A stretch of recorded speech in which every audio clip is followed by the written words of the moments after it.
Hey, everybody. What a week. I feel like this has been the longest Monday of my life. That's what this week has been. It's been one long, long Monday. And, I wasn't expecting much today. Um, Honestly, as bad as Wizards did, they exceeded my expectations because I didn't expect them until post till like 4 o'clock. I figured they post 4 o'clock and then dip out for the weekend. Be like, have a good 3-day weekend, everybody. But they didn't. They made their announcement early. I mean, granted, it was. Well, we'll go over what it was. We haven't gotten there yet. We'll let some more people trickle in, and then we'll take a look at the announcement. I know you've all probably have read it by now, but we will read it together. We will react together. I even made some notes on it because, God, there's a lot to unpack. There's a lot to unpack in just a short thing, right? I mean, yeah. But yeah, it's been one of those weeks where I had to just take a break, man. My anxiety was getting to me. I mean, between just like real life, like the rest of my life outside of D&D and then all this stuff, it wasn't an easy week.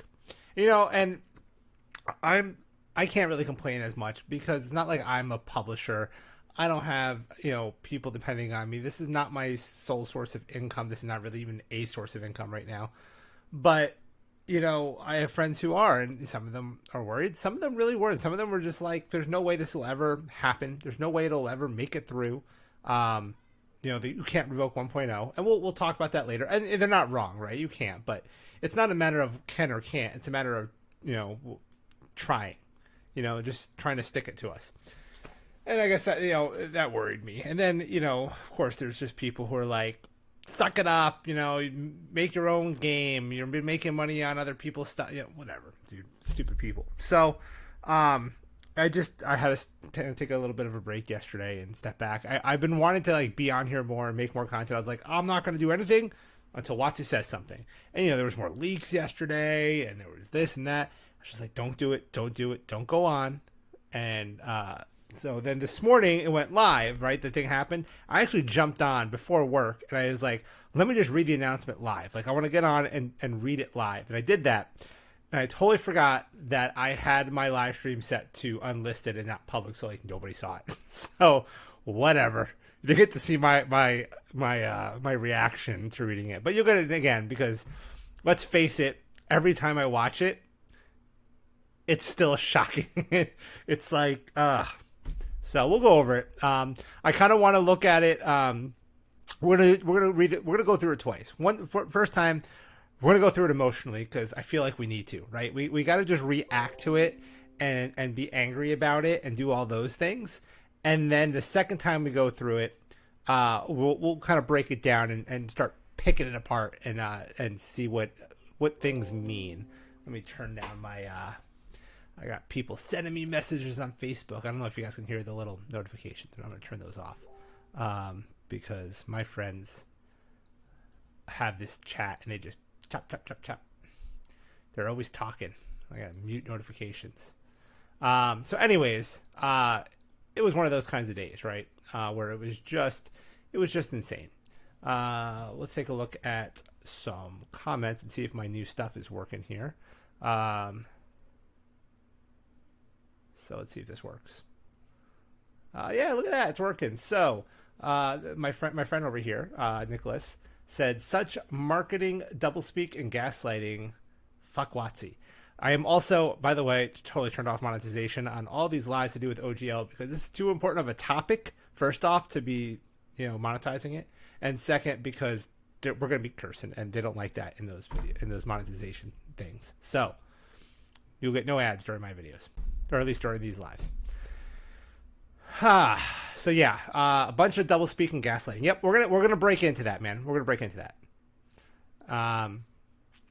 They literally lied in their statement and have kept editing it all. But yeah, I've heard that they edited. I actually took a screenshot of the initial one from this morning so I can compare it. I haven't actually refreshed my screen in hours, so mine might even be a little behind. But I saw who was it? Maybe it was Roll for Combat or somebody was like kind of comparing and doing like a search to see like what the differences were from their edits. But I have the original if we want to look at it. So, but it really it hasn't changed what the point they were trying to get across, right? Yeah, we know, and we can't trust these folks. I agree. Davermon says, it reads like the blundering of a third grader that got caught with their hands in the cookie jar with two giant fistfuls of cookies. You know what's funny is I was just scrolling TikTok while I was eating dinner before I got on here, and somebody took that clip from Billy Madison where he's like, you know, everybody's in this room is dumber for having heard you, and may God have mercy on your soul, which is applying that towards this whole, you know, WoTC statement. And I was like, that was just so perfect. It was so perfect. And then Meg says, hi Meg. Meg's one of my friends. So yeah, it was a day. It was a day. So, you know, while we're waiting for some more people to trickle in, and we're going to go through the statement here, I am curious what, you know, some of your guys' feedback and what you think. Cause, you know, do you think it was all bad? Like, I mean, yeah, let's take out the corporate doublespeak and the trash about how we all won. And what do you think about the actual content of what they said? No more royalties and things like that, right? I mean, it sounds like they're going to pull out at least the you know, perpetual irrevocable you know, license, you know, free license for life where they can just take our crap. Like, it sounds like they're going to take that out, and no royalty structure at all. Like, I was thinking, oh, you know, maybe they'll do like a 5 or 10%. No royalty structure at all is what they're claiming. So I'm kind of curious about, I mean, those are good things, right? The VTT statement, and we're going to dig into that because VTTs are kind of my bread and butter, right? I do Foundry VTT conversions for 5th edition content for publishers. So that's a big important thing for me. And I use Foundry, I mean, not just for my virtual games, but I use it at the table with putting maps out and using it for initiative tracking and all sorts of stuff. I have a whole video series on using Foundry as a campaign management tool. So I'm really curious about the whole Foundry thing. Let's see here. I want to make a meme with the scene from Monty Python, Holy Grail, with the Black Knight saying, all right, we'll call it a draw. That's already been made, actually. I've already seen that meme floating around. So unfortunately, someone beat you to it. I did a good one today. Let me show you the one I did today. And it did really good on Twitter. I was pretty happy. But I did a Gygax meme. Where the heck did I put it, though? I don't remember where I put it. You know what? I can pull it up on. Well, anyways, yeah. There's been some good memes today, man. The memes have been fairly endless. People are crushing it on the memes today.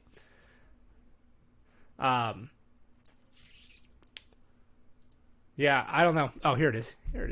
Ha. Here's the meme I made. Let's pull that up. So yeah, it was an interesting day. I'm glad they at least said something. I'm not glad with what they said, but I'm glad they said it. Actually, no, not that. We're going to go ahead and do window capture. And so yeah. That's not working either. All right, anyways, not a big deal.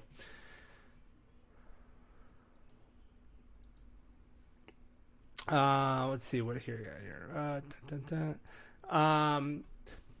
Well, the problem is if they leave in the we can change the agreement anytime clause, there's nothing yeah, exactly, right? If they leave in the we can change it anytime, the whole thing is worthless, right? Who signs a deal where one side gets to change anything they want at any time they want without you agreeing? Like, yeah, you can back out of it, but when it's a business contract, when you're like, this is for your business, the other side can't be like, oh yeah, like if I built a pool a year or two ago. If the pool contractor came in and said, here's what we're going to do. We're going to have the pool done in 8 months, and it's going to cost you $40,000 and blah, blah, blah. But I could change the contract at any time. And then he's like, well, now I'm going to have the pool done in 15 months, and it'll cost you $50,000. No, like that's not how a deal works. That's not how a contract works. You can't have one side that has all the power to change it any term they want, anytime they want, and you get no say in it. And your only say is, well, if you don't like it, then you can just not participate. Like, you already dug a hole in my backyard, bro. Like, I got a hole and a bunch of rebar in my backyard. Finish my freaking pool. You know, you can't just back out of a contract like that. Hello, Rock Mom. I don't know who Rock Mom is. I'm sure it's somebody I know. I just don't know their YouTube name. And of course, it's worse than they still plan to deauthorize the OGL 1.8 because that means they could then deauthorize this one and replace it too. Exactly. Yeah. No. That's the whole thing, right? We're gonna get into it. We'll read up on it in a minute because hey Victoria, how are you? Victoria's one of my neighbors. Hi Victoria. Yeah. So. Yeah. If they can't deauthorize, like it. If you watch Roll for Combat's channel at all, which I never even discovered his channel until this week, and I'm subbed and whatnot, definitely go check out Roll for Combat. Great channel. They've also been doing a ton of cool stuff on getting into Pathfinder 2. They did a whole stream today on like introduction to Pathfinder 2. Great content over there. But he actually talked with that guy, that lawyer who did the whole disrotation on the OGL. Like he wrote his PhD thing for school. You know, like he wrote a 300-page article paper all about the OGL. And they had him on the stream today, and it was fantastic. Unfortunately, I didn't get to see the whole thing because I was working, and I couldn't really watch it in all the detail. But really, really good content, really good stream, and just tons of cool information about it. And I mean, the guy's smart. He's an IP lawyer, and he just knows so much stuff.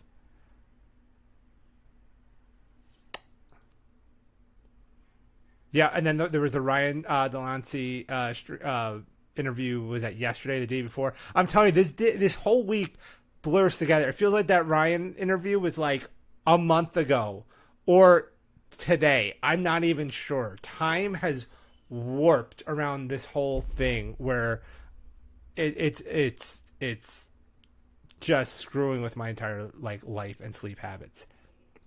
Yes, Bob Tarantino, however you say it.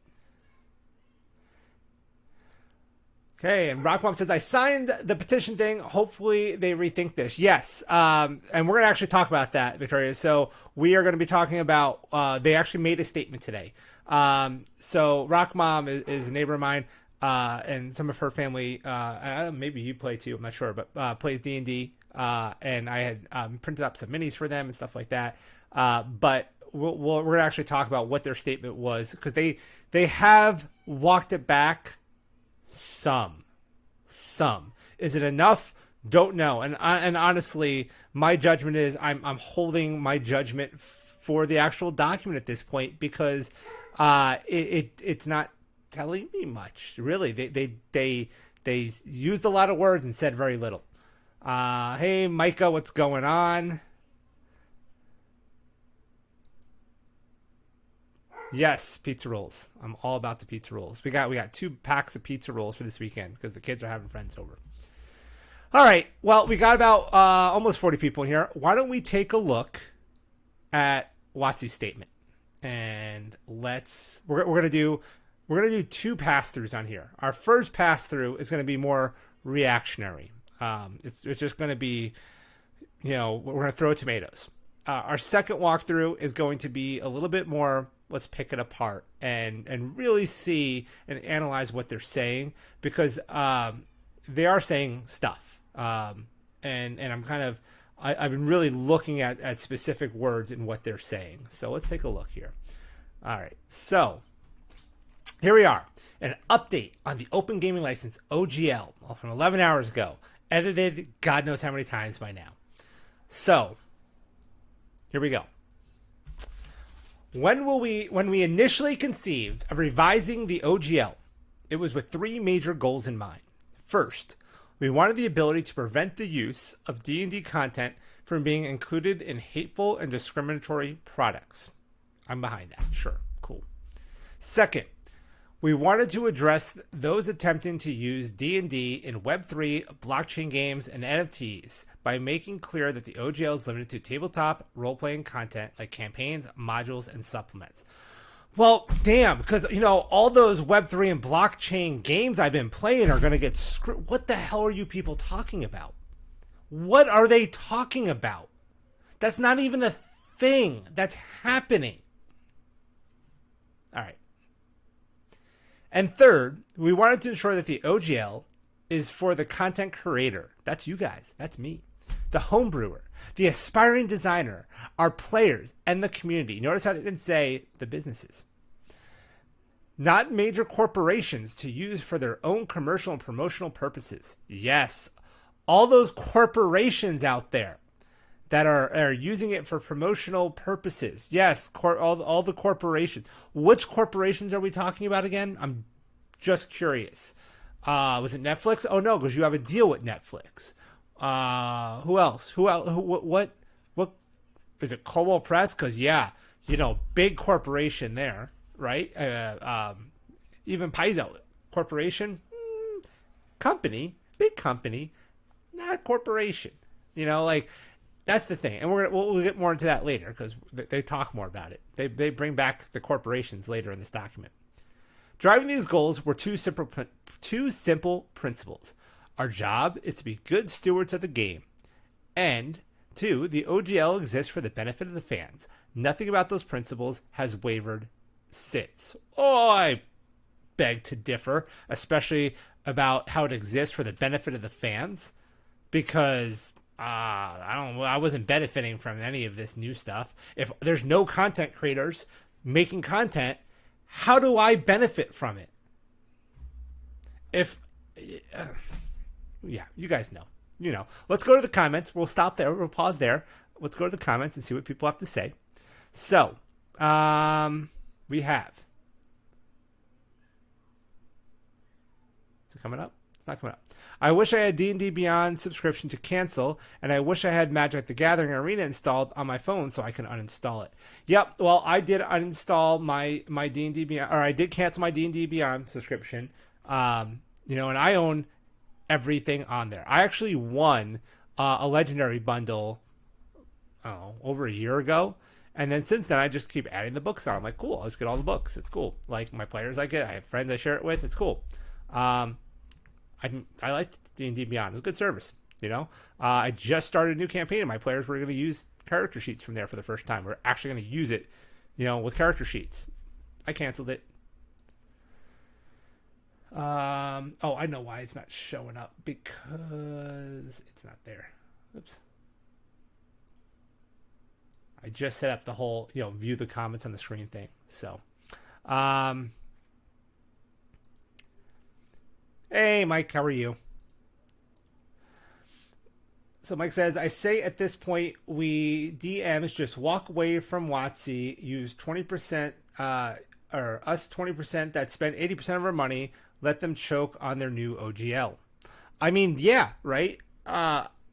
Here's the deal. I'm like flipping TikToks and I'm watching YouTube and everyone's like, I'm going to go play Pathfinder. I'm going to go play Cypher. Can't wait for Project Black Flag. All this cool stuff, right? And yes, I agree. I've been reading up on Pathfinder 2 ebooks. I've been reading on the Cypher book. I bought PDFs. Love them. They're awesome systems, and I'm more motivated than ever to dive into some new systems. However, I like 5e. A lot of people I play with like 5e. My players are all. I mean, our last campaign was their first time pretty much ever playing D&D. I don't know if they're going to be down for a new system. I mean, maybe some of my online games and my other more, friends who are more heavy into the hobby will want to play some other games and other systems. I'm totally down for it. But I'm not going to just give up on 5e. This is all third-party books. This entire bookshelf behind me is all third-party content. The other bookshelf with my Black Flag hanging over it, that's all TSR, old TSR stuff and WoTC stuff. But this is all third-party content. I support third-party content. I bought these books. A few of them, a couple publishers have sent me books here and there, but 95% of those books I bought. I paid money for. I support these third-party publishers. So I want to continue to do that. And I want to keep playing 5e. I like it, but I can do that without ever giving WoTC another red cent. You know? I mean, Colo Press alone, the subclasses. I mean, Tome of Heroes. God, that is a good book. So there's more than enough content. Nord Games. Oh, God.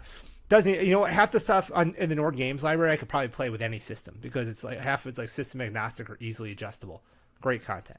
So keep supporting your third-party publishers.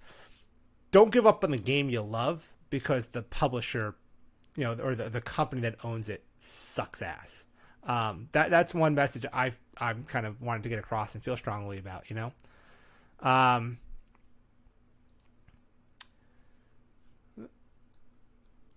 Hasbro sells NFTs for, I think, Power Rangers. So clearly they only want to be making money on NFTs. Like that was a real problem for the hobby. Yeah, dude. I don't want to get into NFTs. I don't think NFTs are the dumbest thing in the world. I don't think they're the smartest thing in the world either. But they're not a threat to Wizards of the Coast, to D&D, to Hasbro. It's just not a threat. Just not. This is double speak meant for damage control. Oh, it is. And it gets better. Just wait. Greetings, y'all. My D&D sub was up for renewal on the 15th. Saved myself $60 for the new year. That's good. Mine already renewed. Mine's good through July. So that's the other thing, by the way, guys. If you cancel and you already paid for like a year or something, it's good for the length of time you paid for it. Don't forget that. You also maintain, even once your sub is over, you have all the books on there. You maintain those books. You bought them. You just can't use the sharing feature. And you can't use, you only get like 6 character slots. So you might want to like back up your characters and stuff like that. But you'll be fine. And, you know, who's to say that they don't completely about face and just bow to us and, you know, say, well, we're going to leave 1.0 alone. Not only that, we're going to release SRD 5.2 and it's going to have new stuff. And you can use it all under, you know, 6th edition D&D. And we're like, okay. And you can go back to it, you know. But I think that a lot of the trust is just lost at this point. So, yeah, I mean, I'm not saying you have to. I'm not going to hate on you if you don't cancel your D&D Beyond sub. Not everybody can do it, you know. But I definitely think it's worth looking into. You know, before I even had D&D Beyond, I used Foundry in its place. I put all my content on there. I imported a bunch of subclasses, stuff like that, and my players would use their Foundry character sheet at the table like it was a D&D Beyond character sheet. They even have modules to make it more like a D&D Beyond character sheet. So there's other ways to do it. There's plenty of other ways to do it. There's also just form fillable PDFs, and you can put them on a Google Drive so that you, the DM, can access everybody's character sheets. It's that easy. But I know D&D Beyond is very convenient, especially for character building. I love it when I'm playing with like my daughter and her friends, younger kids. It is super convenient. I get it. So if you can't do it, you can't do it. But maybe give them a call, leave them a voice message at their call center. You know, speak out. There's other ways you can help, you know, to make your ire known. I counted up my third-party stuff, 80 books. I own 10 WoTC books. Makes me laugh when you tell WoTC to suck it. Rolling on the floor laughing. Yep. Dude, I mean, I own more WoTC books than you, and you probably, you know, well, you know what my third-party collection looks like, Mike. So, I love 5e and will keep playing and DMing in the system, but all this has made me want to try other systems. Exactly. I agree 100%. Cancel my Beyond account today. Saved, I believe, $58. Yeah, and I had like the master tier account. I had the highest account, and I owned every single book. I mean, that's what they need to see, you know, is that kind of stuff.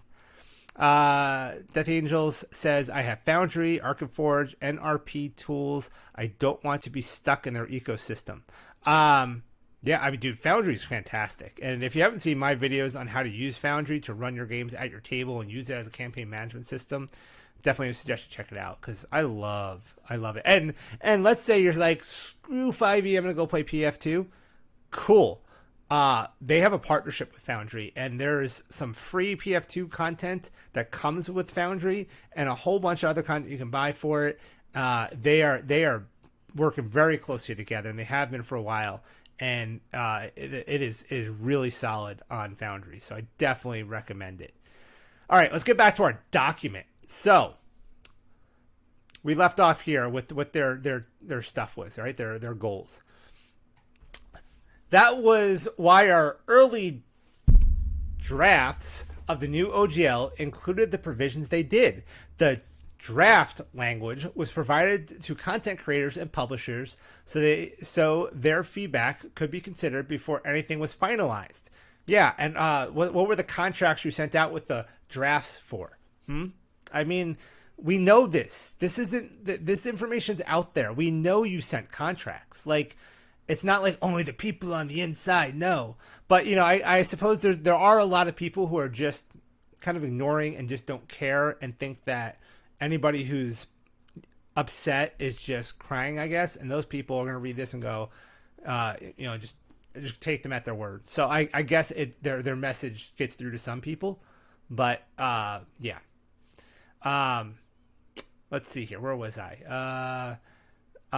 In addition to language allowing us to address discriminatory and hateful content and clarifying what types of products the OGL covers, our drafts included royalty language designed to apply to, here we go again, large corporations attempting to use OGL content. That was never our intent to impact the vast majority of the community. Okay, let's address this one.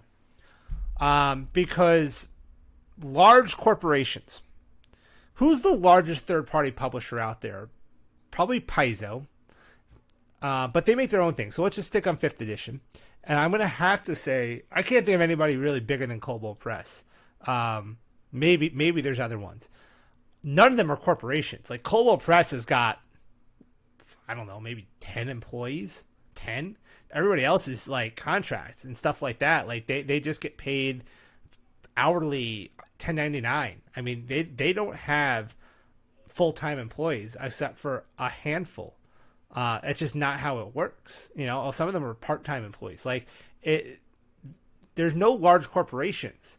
So that being said, if you're going after large corporations, why did you set the number at 750,000? Shouldn't it be like 5 million or 10 million or like some kind of number that a real large corporation would do? And quite honestly, Cobalt Press, because they were going after gross money, right? I've seen Cobalt Press raise, you know, high 6 figures on multiple Kickstarters, and they put out 3-4 Kickstarters a year. They could gross in the millions. Granted, after they pay everybody and the shipping and the printing and all that, they're I would think that their net is maybe 20% of all of that, right? I mean, so you know that it's not a lot, and you take that off the top, they're in the red. They're in the red. Like, you can't operate if Wizards of the Coast had to pay someone 20% off the top, they would be in the red. Like, they couldn't print books. They'd be in the red. Of course, their books are crap print quality, so maybe not. We can get even worse glue that glues our pages in, but okay. So, however, it's clear from the reaction that we roll the 1. Yeah, you guys are clever, man. You threw that little terminology in there. We got the joke. It has become clear that it is no longer possible to fully achieve all 3 goals while still staying true to our principles. So here's what we're going to do. I didn't know you guys had principles still. Good to know. Let's go back to the comments. You know my feeling about WoTC before this OGL debacle.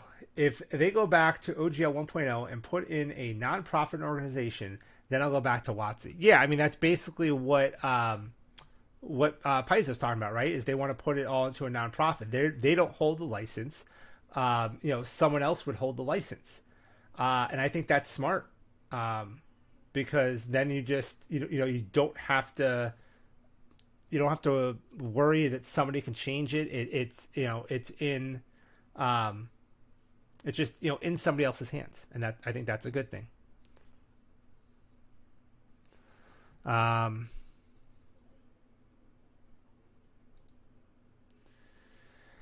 They are making the same mistake they made with 4E and the GSL. They just thought the problem with that was that the OGL was still available. Yeah, right? So they sat down and said, We want to do this again. You know what the problem was last time? It wasn't the crappy terms. It was that they had another license with better terms, so they didn't come to it. So we'll just force them in.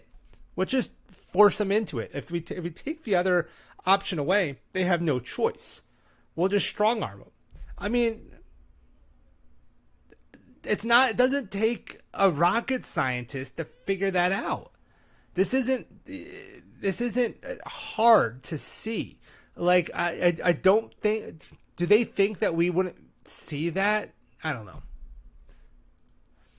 MCDM has like 8 employees or thereabouts. Yeah, there you go. So MCDM is another good example of another bigger publisher, right? And they have 8 employees. And they only put out a couple. What has he got? Like 3 or 4 books, something like that. You know, if you were on my stream the other night, I had mentioned how I hadn't gotten my book yet from Kingdoms and Warfare because the whole reprint issue.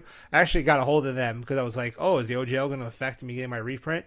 They're actually like, no, it won't. Plus, it's going out today, and I actually got shipping and tracking information on it today. So my book's on its way. KP has 10 employees and turns out awesome content. WTF is what's he doing? Just make my blood boil. Yeah, I mean, Coldwell Press. Well, yeah, Coldwell Press has 10 employees, Mike, but they have a lot more writers and contractors and other people, right? I mean, a lot of my friends who work for them aren't employed by them; they are contracted by them. They work by the job. Writers get paid by the word. VTT guys like me, we get paid, we give them a quote, whatever it is to convert, a monster book or something like that to Foundry. But I'm not an employee, right? I've done work for them. So, you got to realize that it's more like if Coldwell Press goes down because of all this, it's not just 10 people losing their jobs. It's the artists, it's the writers, it's the VTT converters. It's a ton of people that are all affected. Can't they just cap on the profits from the larger fish and require them to pay royalties for any profits over a certain amount with the ability to ban certain discriminatory and hateful conduct? So, yeah, Victoria. So what they said originally was that, and I would have to pull up the leaked document, but it basically said that anybody who makes over $750,000 gross, though, they said how the revenue you generate is over $750,000, they're going to take 25% of anything over the $750,000 mark. So if you made $750,000 and won, they would take 25 cents. So, if you made $800,000, they would take 25% of the $50,000. But then the problem was that they said we can change the terms of the license anytime we want. They're also asking anybody who makes more than $50,000 to report their income to them. So they basically just want to collect data for a year, right? They would start doing this in 2024. 2025, they have a year's worth of data, and they go, oh, you know what? The sweet spot where we can make the most money is $200,000, and they just lower the cap. So they can just do that with 30 days notice. That was under the original one that had leaked out and kind of started this whole controversy. So then as far as the hateful and discriminatory content, they had a good clause in there about it, but they basically said, here's examples of things we don't want to see that would damage our brand, which I get, but then they're like, we just get to decide what that is. So there was no clear guidelines. They left it vague. So they can say anything is hateful or discriminatory, whatever they want. They could use it as a loophole to revoke your contract. And then they can be like, but the rest of the book is really good. And we're just going to take that because they were going to give you, they basically said you grant them a perpetual, non-exclusive, irrevocable, duty-free sub-license. So basically a lifetime license to publish your work without giving you credit, and they get all the money. Or they can even license your content out to someone else. So the language was really, really bad. I'm not against them protecting their brand by not wanting stuff like that in content out there, and new TSR is a good example of that. But you have to put very clear guidelines around that. Otherwise, it's way too slippery a slope. But who decides what is hateful and discriminatory? That's a slippery slope, and the goalpost keeps moving. Yeah, you're right. You're not wrong. Who decides that? Does Twitter decide that? I don't know. That's why I'm like, listen, you have to, if you want to do that, it's extremely. I think it's extremely hard to do. And I mean, as much as I don't want to see that kind of stuff out there. I think that you start kind of getting into this whole like freedom of speech and freedom of expression kind of thing. And really, if somebody puts that kind of content out there, I just won't buy it. And the community won't buy it. I mean, let cancer culture do its thing. If people want to buy that content, that's on them. But I just feel like it's a very tough area to get into and to try to regulate without overstepping bounds. They're greedy. They're getting greedy. Oh, they're beyond getting. They're very greedy. WoTC has 1,500 employees. I didn't think about KP contractors, writers, but I bet it's nowhere near 1,500 people. No, it's not. Might be like 100 or so, though. I don't know. I mean, when I was at Gen Con, they had like, I don't know, 15 people work in the booth, but they weren't all employees, right? Some of them were volunteers and stuff like that. I was a volunteer and I was running games for them. So, they have a good community.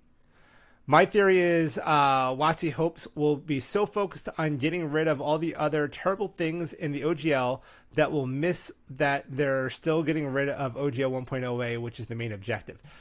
Yes, and we'll get into that here, I think, in a minute, because that is a very, very important point, right? When we read through this, I want to kind of take notice of the fact that I never really saw them say anything about not taking out 1.0A.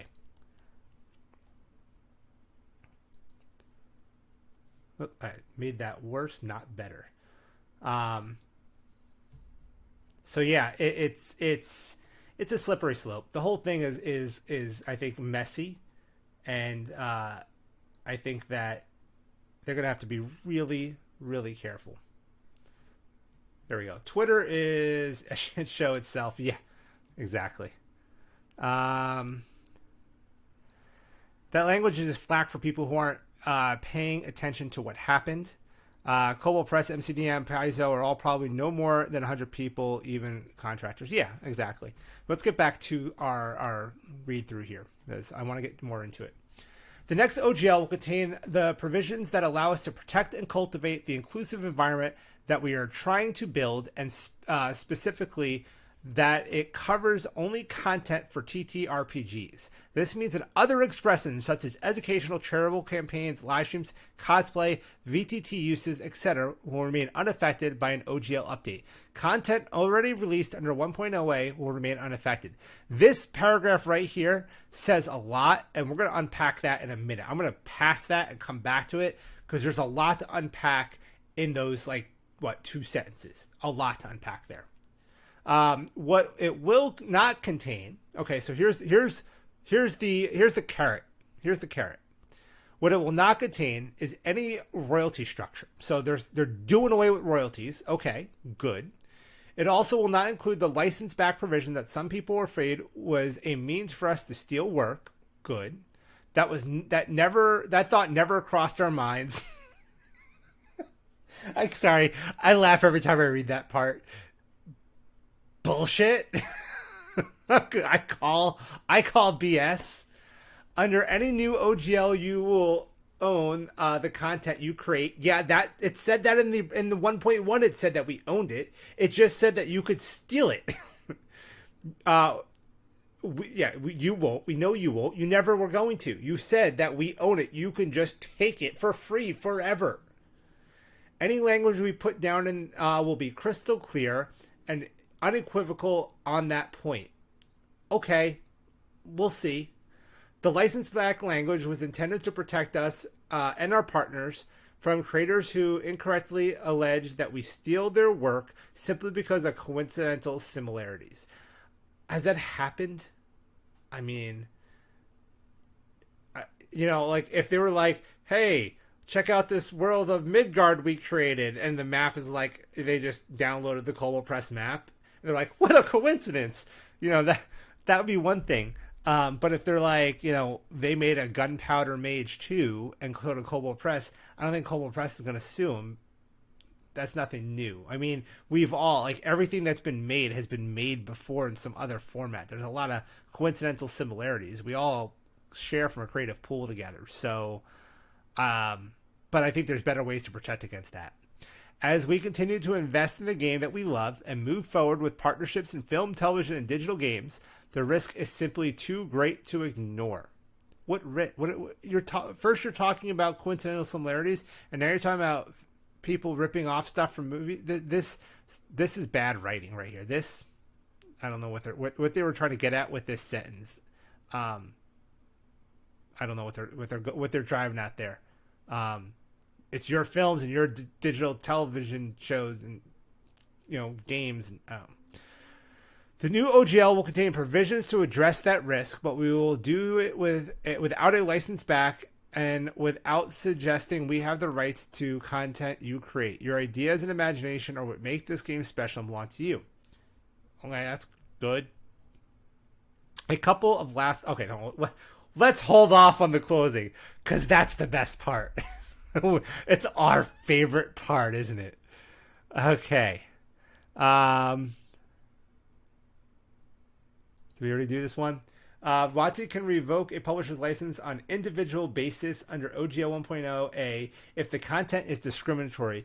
No need to change the OGL for that. They had that right already. Cool. Yeah, you're correct. Okay. Keeping DM toolbox monkier now or still changing? I still think I'm going to change it to GM Toolbox. Honestly, I got a bunch of rebranding to do and logos to do, and I got to change a lot of stuff. The other problem is some URLs and things like that. So I will see. I already changed it on Twitter, but I got to change it in so many places. And it's just been a week. So I think I'm still probably going to go GM Toolbox, though. I also have to print all new business cards and a bunch of stuff. It's not as easy to change your whole thing as you want to make it sound. But I think GM Toolbox might, because I would like to, with the channel, especially if some of my favorite publishers are going to be bringing out new game systems and stuff like that, I want to explore those. So, Game Master seems better than Dungeon Master. So, and I don't know if I'm allowed to say Dungeon Master anymore. I don't know. No royalty structure, not saying they won't charge a flat rate royalty. That's a possibility. It's also a possibility that they leave the whole provision about how they can change the contract. So you sign it and they're like, oh, royalty structure. Don't know. We have to wait. That's the thing. I haven't really been on the whole let's wait and see team, but now we kind of do have to wait and see. Goodman Games is joining Orc. Okay, that's interesting. Because Goodman Games' statement on this had me a little worried, because they're like, I don't think this is going to affect any of our projects. I'm like, you're making 5e content. How can it not affect any of your projects? Or maybe the projects they were referencing weren't 5e projects. I didn't read the statement well, but I was like, what is Goodman Games talking about? You've been waiting for their response, yeah. It was probably a leftover sentence from before they modified the document a bunch of times. That's true. I haven't refreshed it. We can refresh it, and we'll go back and see if that sentence is still there. JT's Toolbox? No. That doesn't sound as good.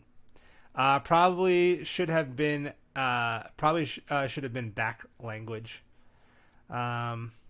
Do you have a copy of the FAQ associated with the statement? It was released, but some content creators got it. I do not have a copy of it, unfortunately, but I've seen it around. I mean, you can go out there and find it. It's been on a few channels. What's her name? Discord Minis, I believe she had it. So you can check out her stream from this morning, and I think she went through it. The thing is, from what I've seen of it, compared to what they released today, there's inconsistencies. So I think that FAQ is probably what was meant for yesterday, and then they backtracked even on that, a lot of that stuff. So I'm don't know if how much stock I would put in that FAQ at this point. I think that was written up before the whole D&D Beyond D sub and a bunch of other stuff happened. See, I think it was CBS News or one of the major networks picked up the story and actually has an article on their website now too. So the press was getting there and the money was starting to hit them, and that's why they canceled yesterday. So I think that FAQ is for yesterday. I will. I'll pull that up in a few minutes, Mike. I'll pull up the Goodman's one in a little bit. All right. Didn't Gizmodo have the FAQ in their last article? We can take a look. I have their last article here, but I don't remember seeing the FAQ in it. But we can look. All right. Let's get to the good part. The good part. A couple of last thoughts.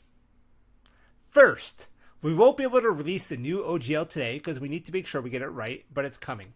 Honestly, I know a lot of people are like, oh, it makes sense. It's a contract. They got to get it right. They have to do a lot to it. It sounds like they're completely revamping it. They're probably just throwing the whole thing in the freaking shredder and starting over. So I wouldn't expect anything before this time next week at the earliest. If they dropped us something like on Tuesday, I would be shocked. So, I wouldn't expect much for at least a week, honestly. But we'll see. I could be wrong. Second, okay, guys, here it comes. Ready? Second, you're going to hear people say that they won and we lost because your voices heard. We lost because making your voices heard forced us to change our plans. Those people will only be half right. They won. And so did we. All I could think of is like Ralph. I actually, another meme I made today was Ralph Wiggum's getting thrown through a window and he's going, I'm winning. Because no. Or so we were talking about earlier, the Monty Python one where like, we'll call it a draw. Like, no.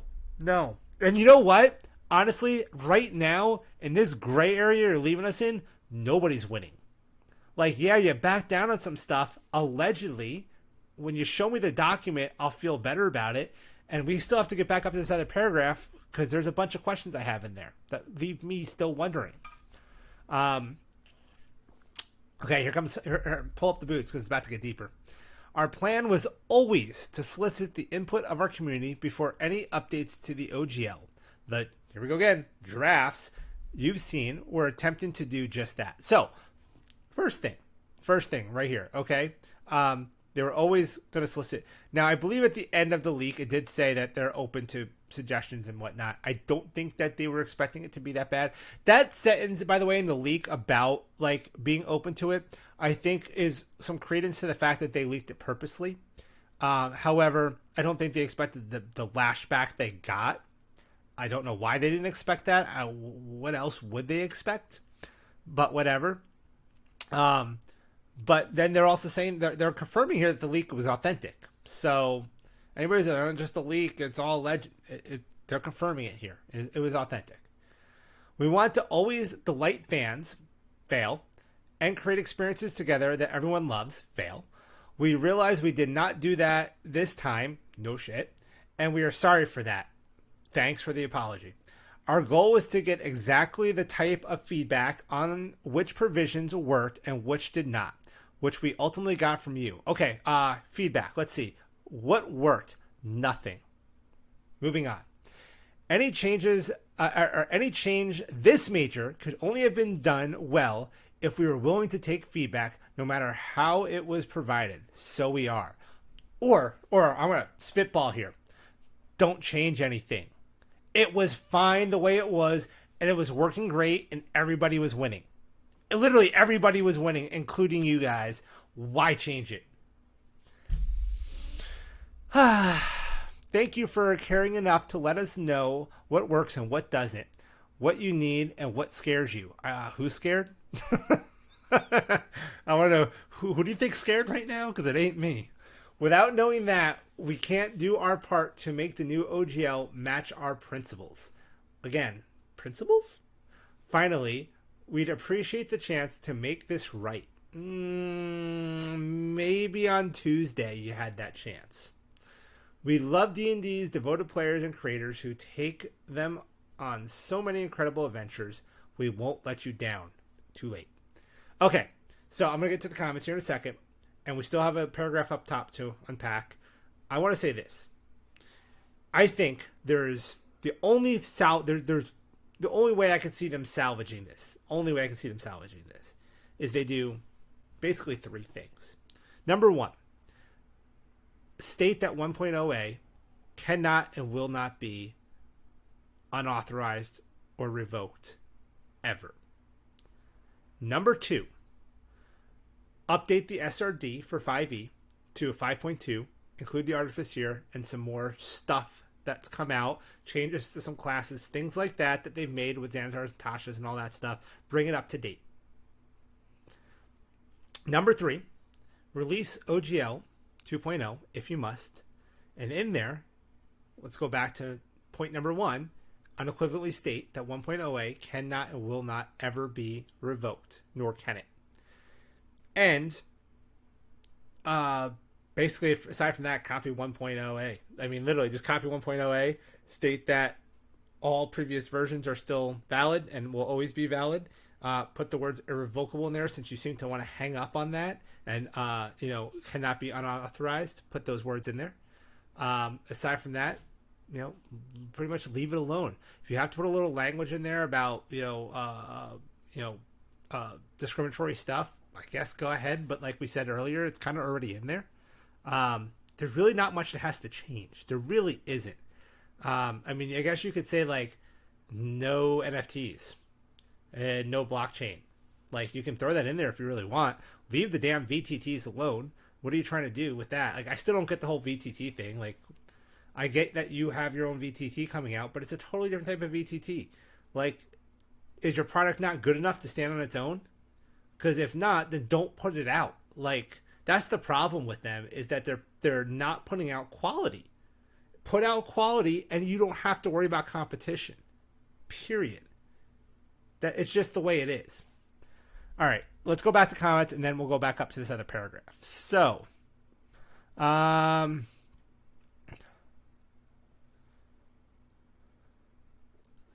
it's like the Grandmaster from Thor can't have a revolution without somebody to overthrow. So, you're welcome, and it's a tie. Yep.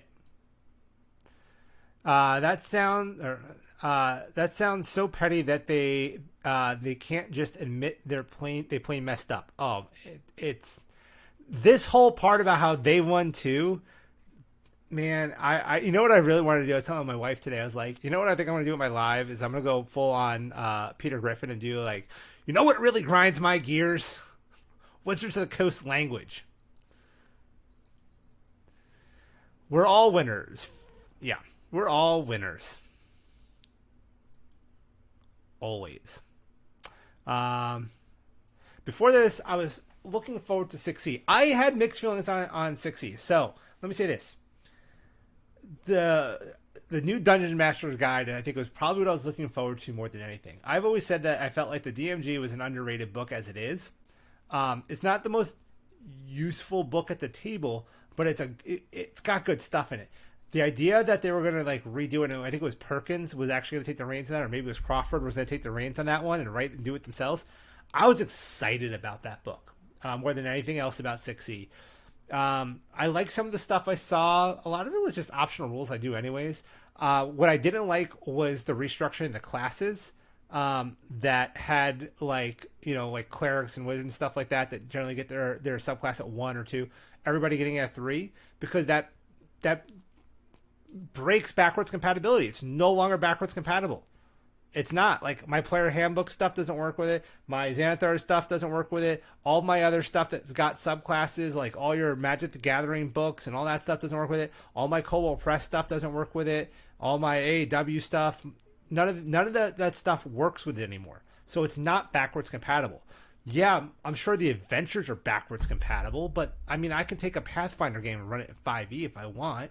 I can make that work. So I was not happy with that aspect, because I feel like they took core mechanics of how player classes worked and they changed it enough to make it not compatible anymore. And that I think that was the one thing, even though like what they were doing, like the classes and the way they were breaking them up and stuff like that, all looked pretty good to me. It looked good.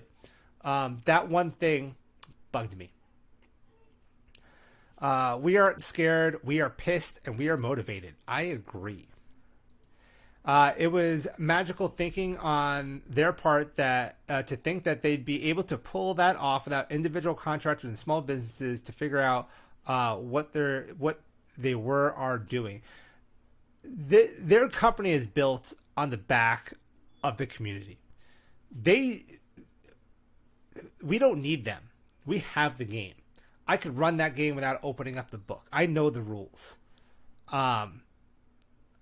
They need us. Plain and simple. We are the game, not them. So the fact that they thought that way, I blows my mind. Absolutely blows my mind. They want to be the only VTT for D&D because it's how they can charge microtransactions for skins and monthly subscriptions. I'll tell you something. They do want that, but no, it's not the only way, because people are going to think it's cool. First off, people already use D&D Beyond. It's a good service as it is. And why not? Like, people have been asking for a D&D Beyond built-in VTT for a while now. It's been on the ask list for a couple of years. People were going to use it, and people were going to buy skins, and they were going to do that. It would have worked without having to block out other VTTs. But people like me who just, that's not the VTT style they're into. I don't want that whole 3D thing, and I can't afford the microtransactions. I just want a nice top-down VTT. I like the automation that Foundry has. That's the type of VTT I want. Like, isn't the whole point that it's our game? Like, play it how you want to play it. If you tell me I can only play it one way, then it's not the game anymore. That's it. You're talking about principles here. That's one of the principles of the game, and you're saying I can't do that. I have to play it the way you're telling me to play it, and that's BS. As Nancy said, the authorized part was there to distinguish between drafts and release versions, not to be used for revocation. Exactly. So we're talking here about Nancy. He is the guy who conceived the OGL, and in his interview on Roll for Combat, he said that's because we had revisions, right? We had drafts, and we put drafts out there and said you get feedback and stuff like that, and those were not authorized versions. Those were just draft versions. An authorized version is one that is released. That's the actual released full version. So that's what an unauthorized version is. You can't unauthorize it. That's not what they mean. Are they saying that the 1.0A is a draft that they accidentally released for 23 years? No. I completely agree with those 3 points. I wouldn't blame them if they wanted to collect some royalties, but it would have to be much more reasonable and not have all the overwhelming red tape. Yeah, so I get it. First off, they're not going to make that much money on the royalty. Like, it's not... They're nickel and diamond at this point compared to the billions they made, and probably going to make more with the movie. And honestly, had they not screwed this up and just moved forward, I'm sure the new VTT and all the microtransactions probably would have been pretty damn profitable for them, and they would have done well. They screwed the pooch on this one, but I don't think they need the royalties. It's not going to help them. But again, I think they need to set that cap in the million, like 10 million, if they're actually worried about big companies or something like that, and not be able to change that cap, because that's ridiculous. Or they at least should be able to lower it. The fact that they had the audacity to make a lame excuse for an apology, and in my opinion, insult our intelligence and the community spirit, is what shuts me down about their attempt. I feel like it's a super emotional topic. I think we're all still heated about it. But yeah, you're not wrong. Stephen from Roll for Combat said it best. they picked a fight with some smart people and that enjoy reading. Yeah, I was watching that stream. They picked a fight with smart people that enjoy reading eccentric 500-page rule books and arguing the minute of rules and language. Exactly. They picked a fight with a million rules lawyers and lost. Like, this is our hobby. We literally like open the book and like we not only look for the rules, we sit there and try to interpret it, like the order of the word. Well, it says it like this. You really have to think about it. You know, we pick it apart for fun. This is what we do for fun. So, what? Like, who you brought a spoon to a gunfight? Not even a knife fight. You brought a spoon to a gunfight. It's just. It's not just the excuse. It's the way they want to pretend the community isn't as powerful as it is. It's the whole community. I mean, yeah, we're a community. Hey, DM Toolbox. Hey, what's going on? Thanks for coming and hanging out. I guess we're not getting that API for D&D Beyond we've been asking for the past several years, huh? No, I don't think we are. That'd be nice, though, right? So yeah, it's yeah. 119 people hanging out. Awesome. Or 119 views. But make sure you guys hit the like button. If you're not subbed, make sure you subscribe to the channel. Help me out. I want to grow this thing a little bit more. I like these lives. These lives have been a lot of fun. I want to keep doing them. All right. Let's unpack this paragraph because, yeah. So, this paragraph right here, guys. This is the one. We're going to read this again. The next OGL will contain provisions that allow us to protect and cultivate the inclusive environment we are trying to build and specify that it covers only content for TTRPG. So let's break that down first. Let's get rules lawyery. TTRPG stands for Tabletop Role-Playing Game. Now, D&D is a TTRPG. Is it still a TTRPG if I play it in Foundry? Or if I play it on Roll20? Or if I play it in Fantasy Rounds? Or Owlbear Rodeo? Or Shard? Is it? Or is it a VTT RPG? Is it something different? Now, next sentence. And this is why I don't understand the wording here.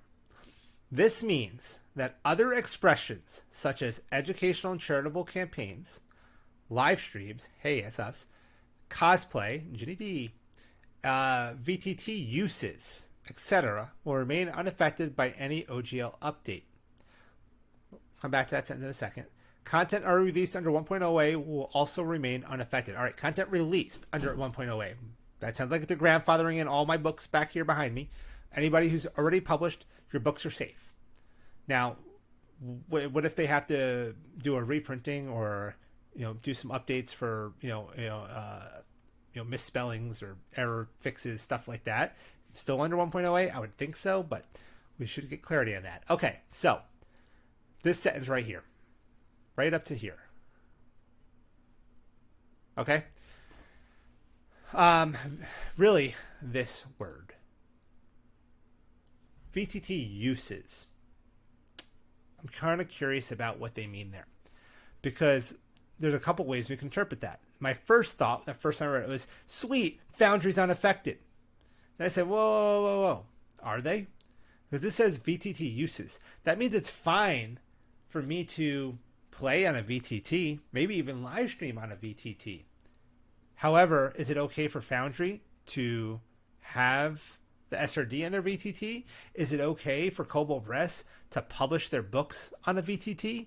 Because it doesn't really say that. It says VTT uses. Like, using a VTT is fine. But what about content creation on a VTT? Is that okay? I don't think it is. Like, I think that this is them being crafty here and sliding that in there on the download. Like, I think that this was something meant to trick us into thinking it was better than it is. So I'm very wary about that word, VTT uses. Because I was like, oh, sweet, Foundry's going to be fine. I can keep making content. And now I'm like, we will see. So, that said, accept nothing less than what our demands are. 1.0a cannot be deauthorized or revoked ever. I mean, that's number one. After that, you want to like screw the pooch on OGL 2.0 and whatever, because we'll just use 1.0. Don't care. But they can't. There's no, like they said in their FAQ back in 2000, whenever they came out with this OGL. There's no incentive to go to another OGL if it doesn't offer something. So you have to make it good. You basically have to say it's the exact same as 1.0a, but now, NFTs are no longer allowed and blockchain games aren't allowed. Fine. And you can use 6e content with it. And that's it. And it's irrevocable. Like, that's the only reason to go to another version of the OGL. Like, why else would you go to it? If it's not a better, there's only two ways you get people to go to it. It's either better or they have no choice. And they want to take the route of no choice. From what I see here, they are still, based on this sentence right here, they are sticking to their guns on getting rid of 1.0a. They still think they can deauthorize it. They can't. There's no way. It's not going to hold up. It'll never hold up in court. I would be shocked if they won that case. I would be shocked. And plus, if they did win that case, I mean, nobody's going to publish. Fine. Bye. We'll go publish Black Flag. We'll go publish with Orc. We'll go publish. There's better stuff out there. I mean, I'm already seeing so many people grabbing Pathfinder 2. So many people. So I'm like, might have to play some Pathfinder. But we'll see. We'll see. It's dumb. Let's see here. Let's go back up. They are clearly gearing up to make D&D Beyond a one D&D supported only platform in the medium to long run. Okay, good point. So, for those of you who are like, hey, I got my D&D Beyond account. I really don't want to cancel it. I use it. Blah, blah, blah. That's cool. And like I said earlier, I'm not going to hold that against you because that's fine. However, they could take that content away from you. You don't have a guarantee that you get to keep the content forever. The servers can go down. The company can shut down. Like, what if they went bankrupt and they just had to shut it down? Like, you're leasing the books. You don't own them. You're leasing them. And they can also just say, hey, you know what? We're going to get... We can't support two systems on here. We can't do 5e and 6e on here. It's just too much, so we're gonna get rid of 5e. You can keep your books, but you're not gonna be able to run characters on here anymore. Or maybe they're just gonna get rid of the 5e book. Look, we're gonna update everything to the 6e books now. Like, they can do that. That's something they can do. I don't think they would just take your books away, honestly. But I can see them being like, the character sheets are not gonna support 5e anymore. They're only gonna support 6e. Force you into it. Force you in. And then they could also do something where using it or whatever forces you into the 2.0 agreement. I mean, they can do all sorts of tricky stuff. You publish on D&D Beyond, you're already agreeing to giving away 50% of your money and your rights to the content you created. But there's a trade-off there, right? You get something in return there, and that is the ability to use Wizards of the Coast intellectual property. You don't use intellectual property with the OGL and the SRD. It's stripped out. There's no Beholders, there's no Displacer Beast, there's no Drizzt, there's no Forgotten Realms, there's no Dragonlance. There's none of that stuff. All that stuff, if you want to publish that stuff, you do it on the DM's Guild. Cool. I played Tome of Annihilation. I grabbed a bunch of content off the DM's Guild to run it with. It was awesome. Cool content. Some of it way better than what they in the book. I mean, let's face it, third parties make better content a lot of times. But you're giving up your rights to the content because they're letting you use their intellectual property and they split the profits with you. Fair deal. But, if I'm Coldwell Press, I'm not going to put the Midgard World book on there. Hell no. I'm not giving that up. So that's the whole point of having that independence. They wish they weren't as powerful as we've proven to be, or they wish we weren't as powerful as we've proven to be. Yeah. I mean, the people have spoken. pay very close attention to the words, the word uses and content in this section. Yeah, exactly. That's my thing. Right? We're DMs and we're players and we're rules lawyers, right? Look at the words, because it's there, right? Right here, content already released under 1.0 will also remain unaffected. Already released, not future content that you release under 1.0, just the content that was already released. VTT uses, stuff like that. That's important stuff to take note of.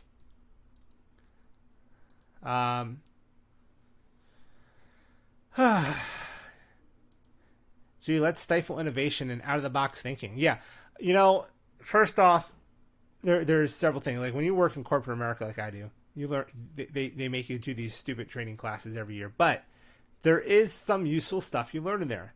Things like diversity in the workplace breeds original ideas, unique ideas, and better content, better products, right?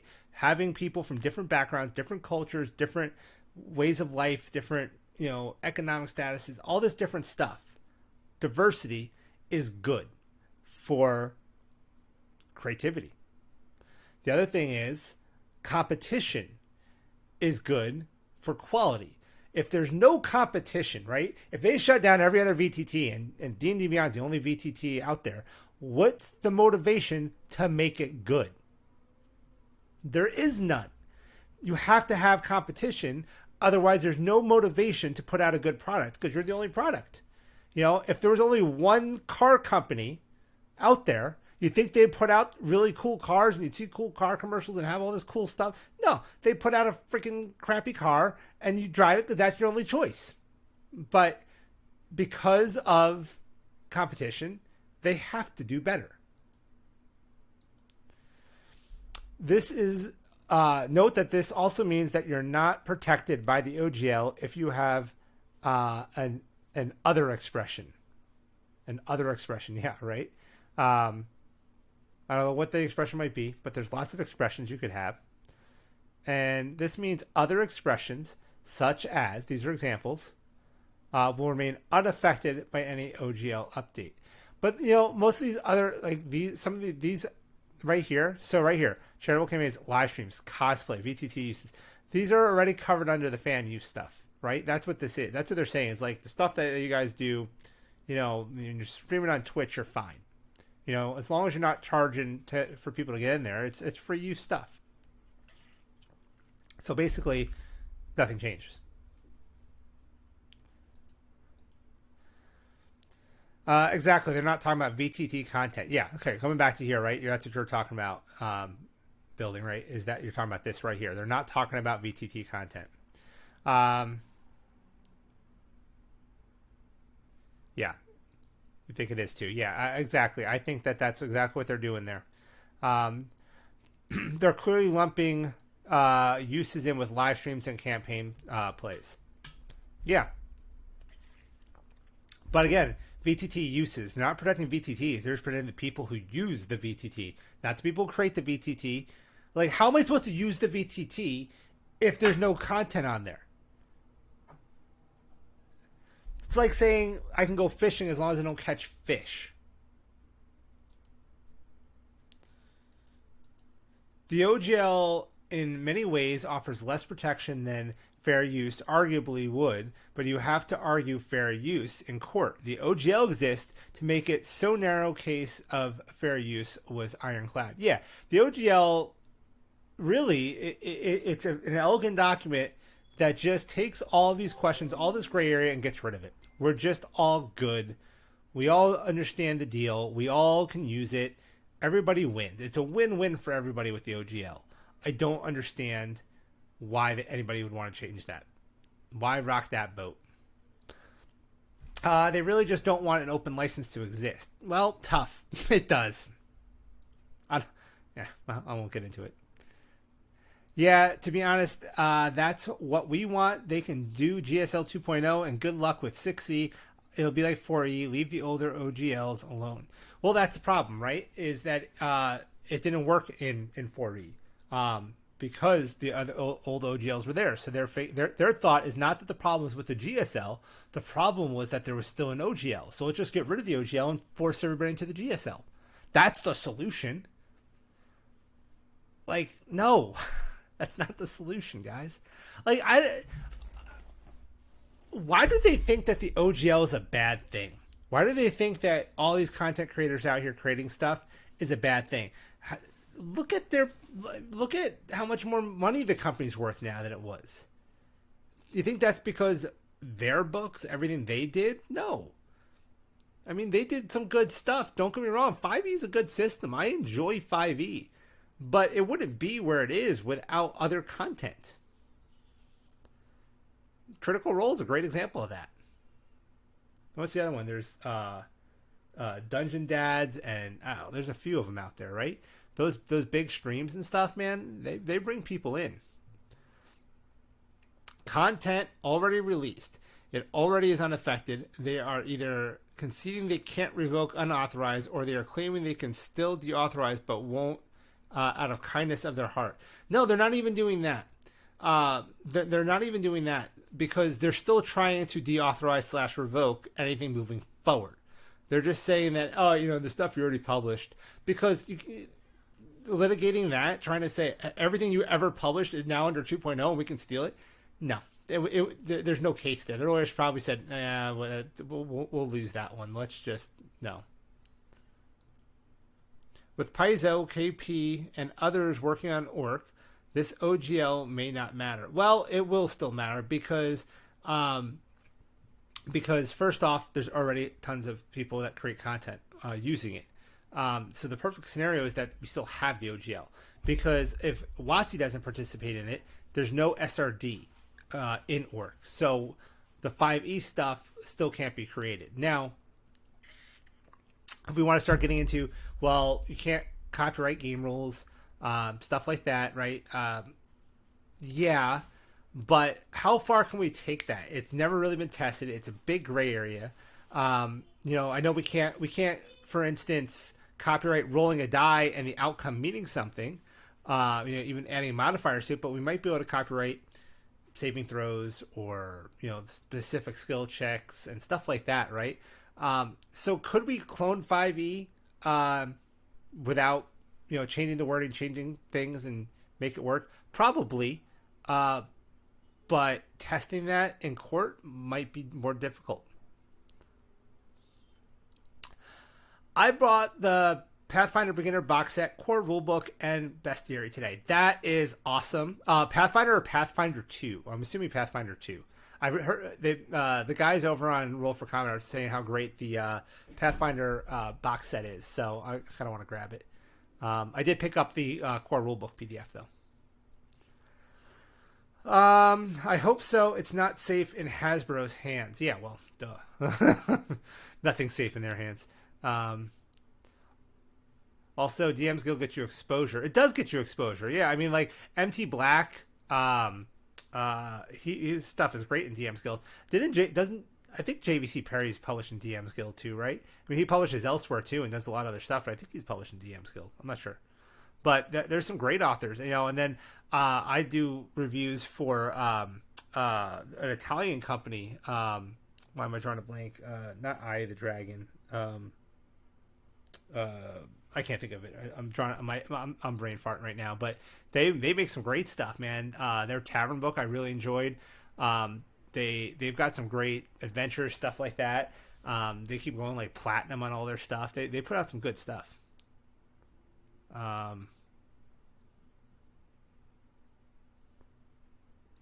Yeah, DM's Guild is a 50% cut. They get 50% of all the money, and they also own it. They own your stuff. Hey, Open D&D, how's it going, man? How are you? Thanks for coming and hanging out. Yeah, DM's Guild has super good quality products from. Yeah, they do. There's some good stuff. If you ever go to play Tome of Annihilation, if you already own the book because you don't want to give WoTC your money anymore, or pick them up used. You can always buy. There's plenty of groups out there that sell D&D books used. So if you still want to get D&D books, you don't want to give WoTC your money, buy them used. But there is one of the best products for Tome of Annihilation. There's two really good ones. There's one called Cellar of Death, which is a fantastic intro adventure, and then there's another one called the Tome of Annihilation Companion, and it's got like all these different things you can do for like 30 days in the jungle. It's got information on like better ways to run the dinosaur races. It's got information on the city. I mean, there's so much good content. That book was like my guide to running that adventure, and we had a blast with it.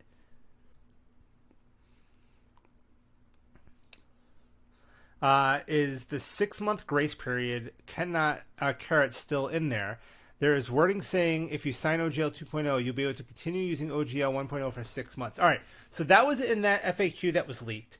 And no, it's not in here. And that's why I was saying earlier that I think that that FAQ was yesterday's stuff, that they canceled their stream or whatever they were going to do, and then they came out with this today. I think what we were going to get yesterday was worse than what we got today.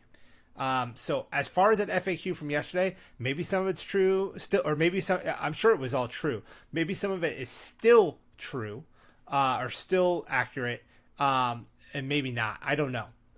This is what we got, though, is what they gave us today. That's all we really know for sure.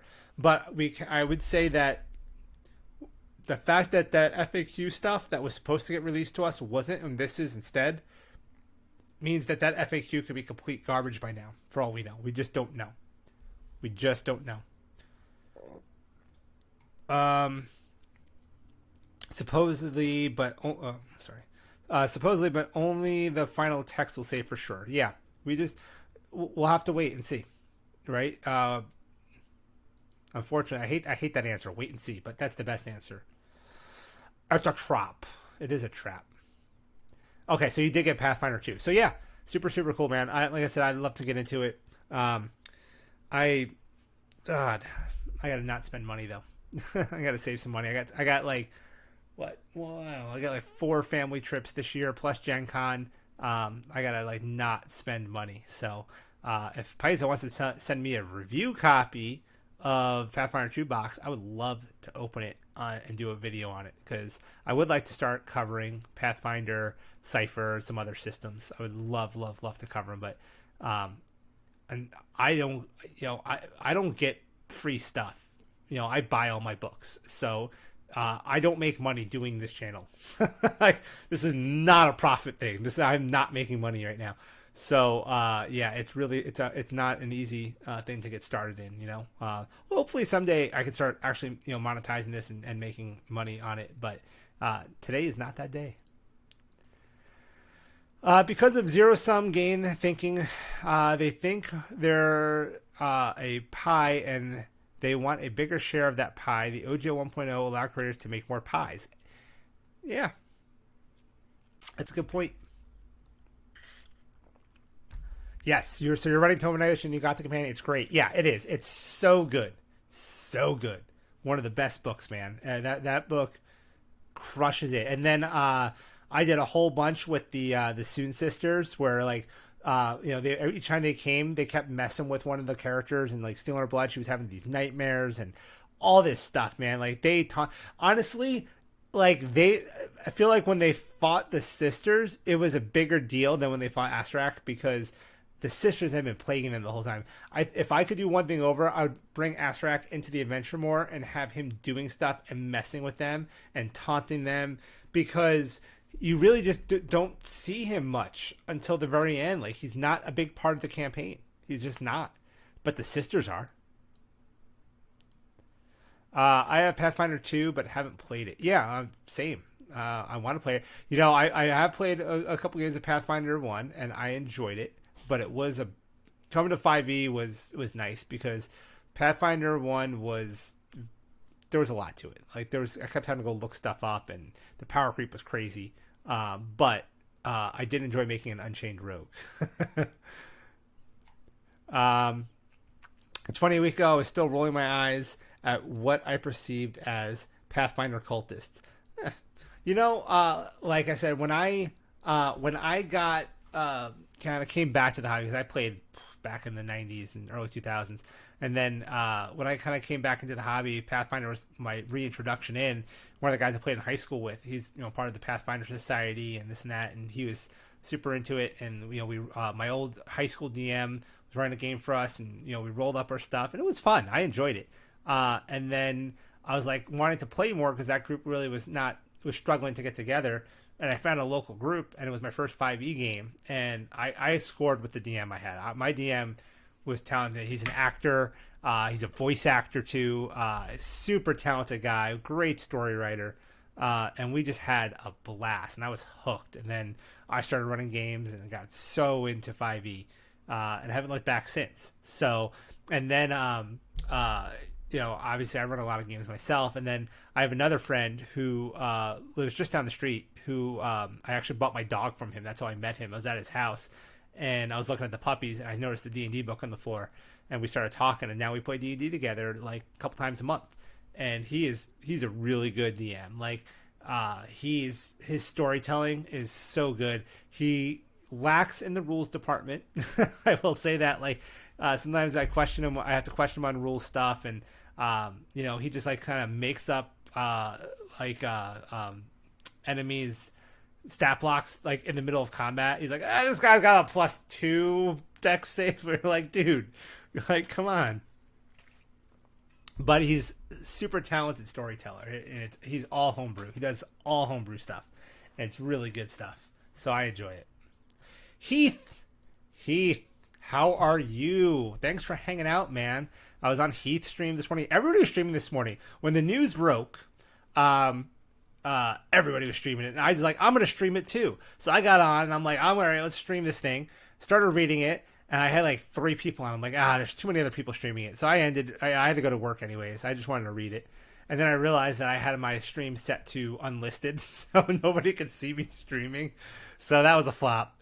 But I was like, I'm gonna stream in the evening anyways when I have more time. So here I am doing my evening stream. We just I don't know if you just got here, Heath. We just read through the announcement from today, and we were kind of picking some stuff apart, and this was one thing that really stood out to me was the word VTT uses, because that implies that they're saying using a VTT is fine, but developing for a VTT isn't.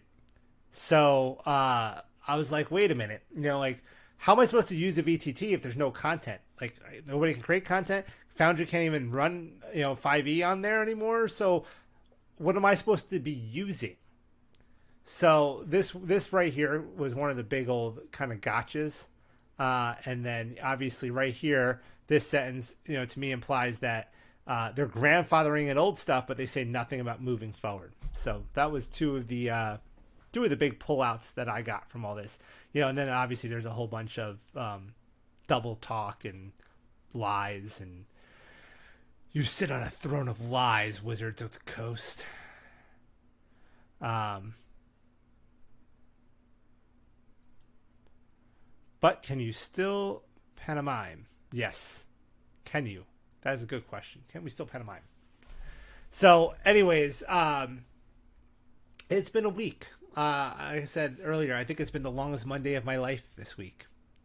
It feels like one really long Monday. That's how I feel. This has really pulled the community together. A week ago, we were all hunkered down in our fandoms, hurling stones at each other. Now we're like, great video clip. Yeah. So I saw the best. I saw one of the best memes the other day, where it was like Legolas and Gimli is like, I never thought I'd die fighting side by side with a critter, like a Critical Role fan, and I was just cracking up. I like Critical Role, man. I almost finished campaign 1. I watched about, 30, 40 episodes of campaign 2. I could never get through it because it's just too long. I don't have the time to sit through 4-hour streams. When I was in the car a lot, I would listen to it. Like I did, I listened to the podcast, but I'm not even in the car that much anymore. So it's like, I just don't have the time for it. But I never didn't like it, but, I still want to know what their take on all this is going to be. Like, I keep hearing people arguing both sides, like, oh, they definitely signed a deal, like, blah, blah, blah. And they're like, nah, they just can't say anything because, they got deals right now in place with sponsorships and stuff like that. Their lawyers are advising against it. And I'm like, yeah, like, both of those things are true. Like, who knows? You know, like I said, I felt like Mercer coming out and them coming out and taking a firm stand would just be the crushing blow, right? Like that would be the critical hit that finished the big bad boss, is if they could come out and say something. And the fact that they haven't said something can only mean one of those two things, in my opinion, is that either they A are signing and getting on board, or B, they're just not able to. They're being advised against doing anything because of current contracts that are in place. So I don't expect to hear anything from them. They're going to keep quiet. They're in their show last night, which obviously is a pre-recorded show nowadays. They don't do it live anymore, unfortunately. But they had comments turned off in their Discord. Talking about the OGL breaks the rule of talking about controversial topics. They're shutting it down. Any talk of it on Reddit. So they're censoring the crap out of all of it. And we don't know why. Like I said, it might not be because they're going to take the WoTC side on this. It just might be because they can't. They just have to be smart. And I get it. There's a lot of money involved. We're not talking about, even hundreds of $1,000s. We're talking about millions of dollars involved. So yeah, let's be careful. Oh, the comments were on Twitch. Really? See, I didn't watch. What were the comments like? Were they just like, in favor of Wizards of the Coast, in favor of the community? Were they just people flaming them for not saying stuff, or were people defending them? I'd imagine it was just a big old fight. I can't believe they had the comments on. I feel like somebody messed that one up. Wizards said in the past that they had a bespoke agreement with CR. Yeah. But again, until I see something concrete, no one can unite the D&D community. Wizards of the Coast, hold my Mountain Dew. Hold my Jolt soda. Hold my Jolt. They put a tweet out tonight that they were supportive of the community, but not specifically critical of Wizards of the Coast. Really? We're going to have to take a look at that. They were getting spammed with hashtag OpenD&D. Okay. I'm going to pull up that tweet. Let's take a look. Let me switch over here. Let's do this. Twitter.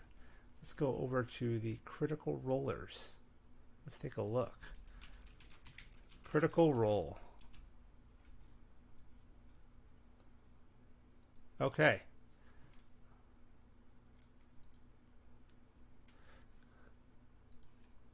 Critical Role has always supported creators and game development in the tabletop space. We stand by our industry peers as well as anyone who takes a risk creating new systems or developing an original idea.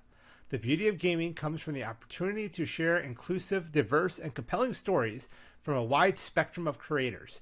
That's exactly why we launched our own game publishing company a few years ago, because we believe the broadening the field of creators boosts the entire industry. The success we have experienced is thanks to the passion and interest of the greater tabletop community, and we commit to fostering an environment that allows everyone the opportunity to easily share the stories they wish to tell. Yeah. That doesn't say much.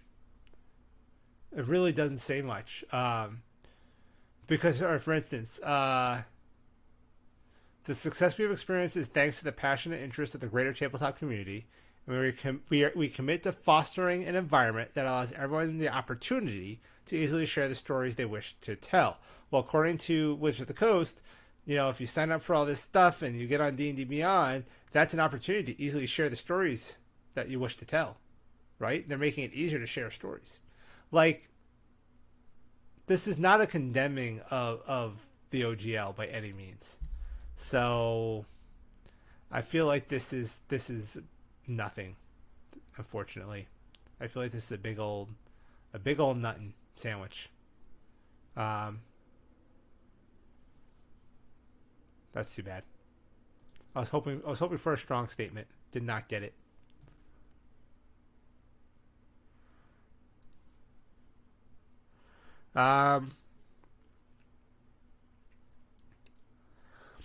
The stream last night, excuse me. The stream last night on Twitch, the mods were letting everyone post the hashtag OpenD&D. Okay.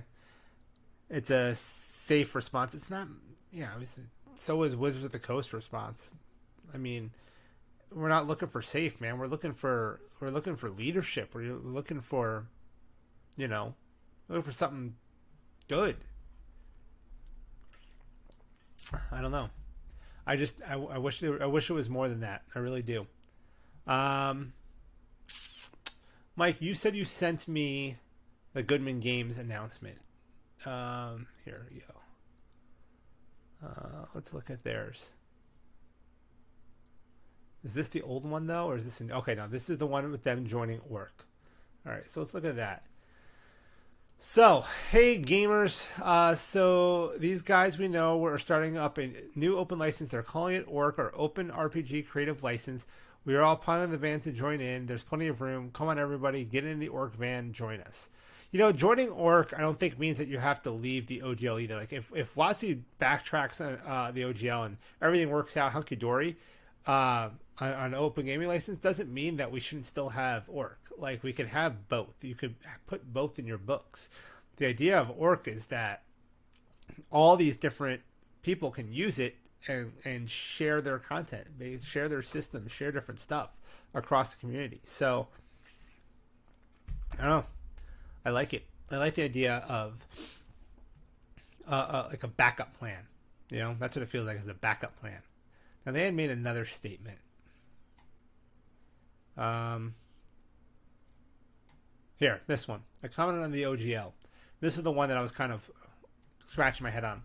Goodman Games has supported tabletop role-playing games in all forms for 20 years, and we plan to continue supporting it for many years to come. As you may be aware, Wizards of the Coast may consider amending the Open Gaming License, which may include changes to how it manages license to third parties. We have reviewed the possible changes and determined that they will not impact our line of role-playing games, including Dungeon Crawl Classics, Mutant Crawl Classics, X-Crawl Classics, and the related products. 5th Edition Fantasy Original Adventures Reincarnated number 7, Dark Tower, Original Adventures Reincarnated number 8, Caverns of Thraka, and related products and other lines. Now, at least the Reincarnated, isn't that part of their line of 5th edition, of old school like AD&D adventures that have been updated to 5th edition? Like, why wouldn't the OGL changes affect those? That's kind of what I'm wondering. Like, I don't get that part.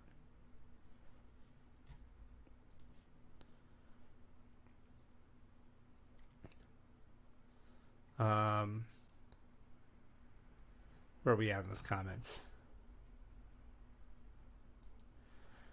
There really wasn't any fighting that I saw in Critical Role Twitch chat last night. That's good. It's a low key that they are.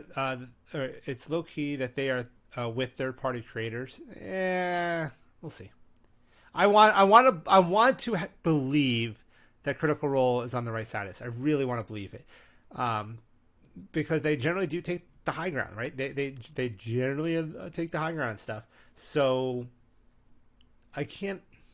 The only thing that I can see, all right, is that they got owed, right? That Wizards came to them a long time ago and said to them, hey, these things are going to change and whatnot, and there's going to be some stuff, but we wanted to just get a good deal with you guys because you're important to us, blah, blah, blah, and they gave them a sweet deal.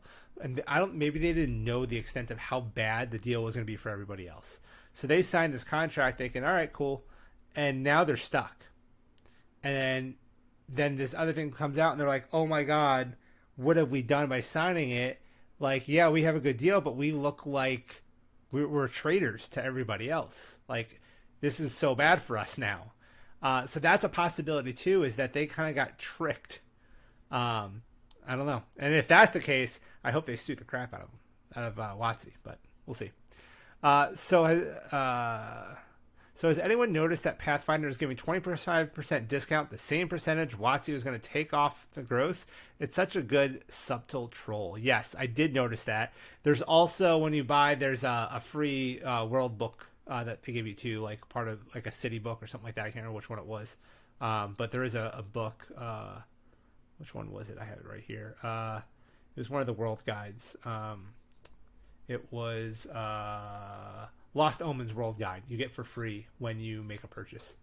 So Yeah, if you're looking to check out Pathfinder stuff, go over to their site, get 25% off on purchases, and get the Lost Omens book for free. PDF, by the way, not a physical book.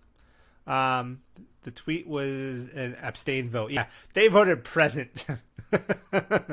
They pulled a what's his name from Congress that just voted present the other day for the vote. That's what they did. They voted present.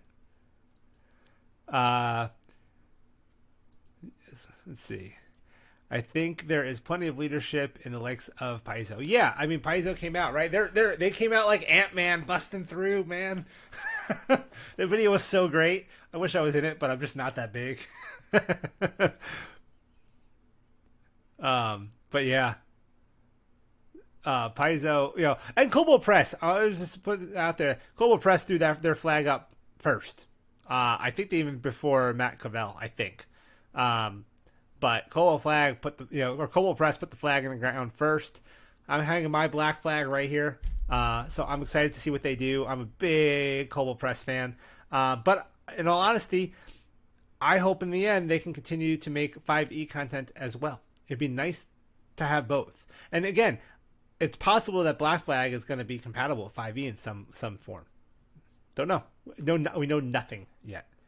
I like to speculate though. If you join their Discord channel, they actually have a rumors chat room just for speculating. Like they're like, hey, if you're gonna speculate in here. If you're gonna spew in this. Paizo, Kobold Press, MCDM, Green Rodent, Goodman Games. There's a lot of known names taking a clear stand. Yeah, I mean, there's a lot of people taking the stand. They, I think they're doing a good thing, but, again, 5e is a good system. Yes, Wizards owns it. Screw those guys. But there's still publishers. There's publishers who maybe just can't make that switch. They can't switch systems or whatever. We don't really know what Orc is, right? All we know, it's a license. It's not a system. So what does that mean? Does it mean that all these different publishers are going to publish their own systems and put it on Orc as the open gaming license? Like Kobold Press said they were going to have their own license. Maybe Kobold Press is planning on just doing Black Flag as part of Orc. And then MCDM is going to put his system as part of Orc. So there's going to be multiple systems, basically multiple SRDs that use Orc. And then there's still rumors that a whole bunch of other publishers are coming together to make their own system. So I don't know. Is that a good thing or a bad thing? Splintering the community like that, saying splintering makes it sound negative, but coming up with new systems, cool, neat. But if the fan base is splintered, then you have to say, which content am I going to publish for? Which system do I want to publish for? Where can I make money? Because if I publish this one, I'm only getting a third of the money, and I can't afford to publish for 3. That's harder to do. That's more money. So I don't know. It's like to make what they would have on one 5e book, they'd have to publish 3 different system books, which means paying more writers, more authors, more layouts, more everything. So that's the other downside to all this is when you think about smaller publishers and what the cost is involved in getting a product out to you, if there's not the system that everybody wants to play, it gets really difficult to know, to figure that out. So that is something that I truly worry about. As excited as I am about all these systems, that is a drawback that has me genuinely worried. So keep that in mind too, right? Like, before we all just jump off the 5e bandwagon, think about the publishers that are publishing 5e, because we want to hurt WoTC. We don't want to hurt them. That's the whole point of this, is to not hurt the content creators. I love world books. Thanks for letting me know this. Yes, yeah. So let me look here. It is, how big of a book is it? I got it right here. It's like a 138 page book. So it's a guidebook or whatever it is. It's like, I guess a piece of the continent, something like that, a realm of the continent, whatever it is. So, but it's a good book. Rick says, I came in just as you were stating that they might have signed. Who were you speaking of? Who signed? Wait, educate. You have to be clear for me on that one, Rick. I'm not sure. Uh, you came in just as you were stating that they, I'm not sure who they is, might have signed. Who were you speaking of? Nobody signed the OGL that I know of. I've heard rumors that somebody might have signed an OGL, but I don't know that for sure. Good night, Joe. I'm opening tomorrow. I shared your stream by the okay, thanks, Victoria. Have a good night. That's right. Raise the flag. Joe, stop trying to get me to spend more money. Yeah, well, that's my job. Excellent Wayne World reference. Exactly. If you're going to spew in this.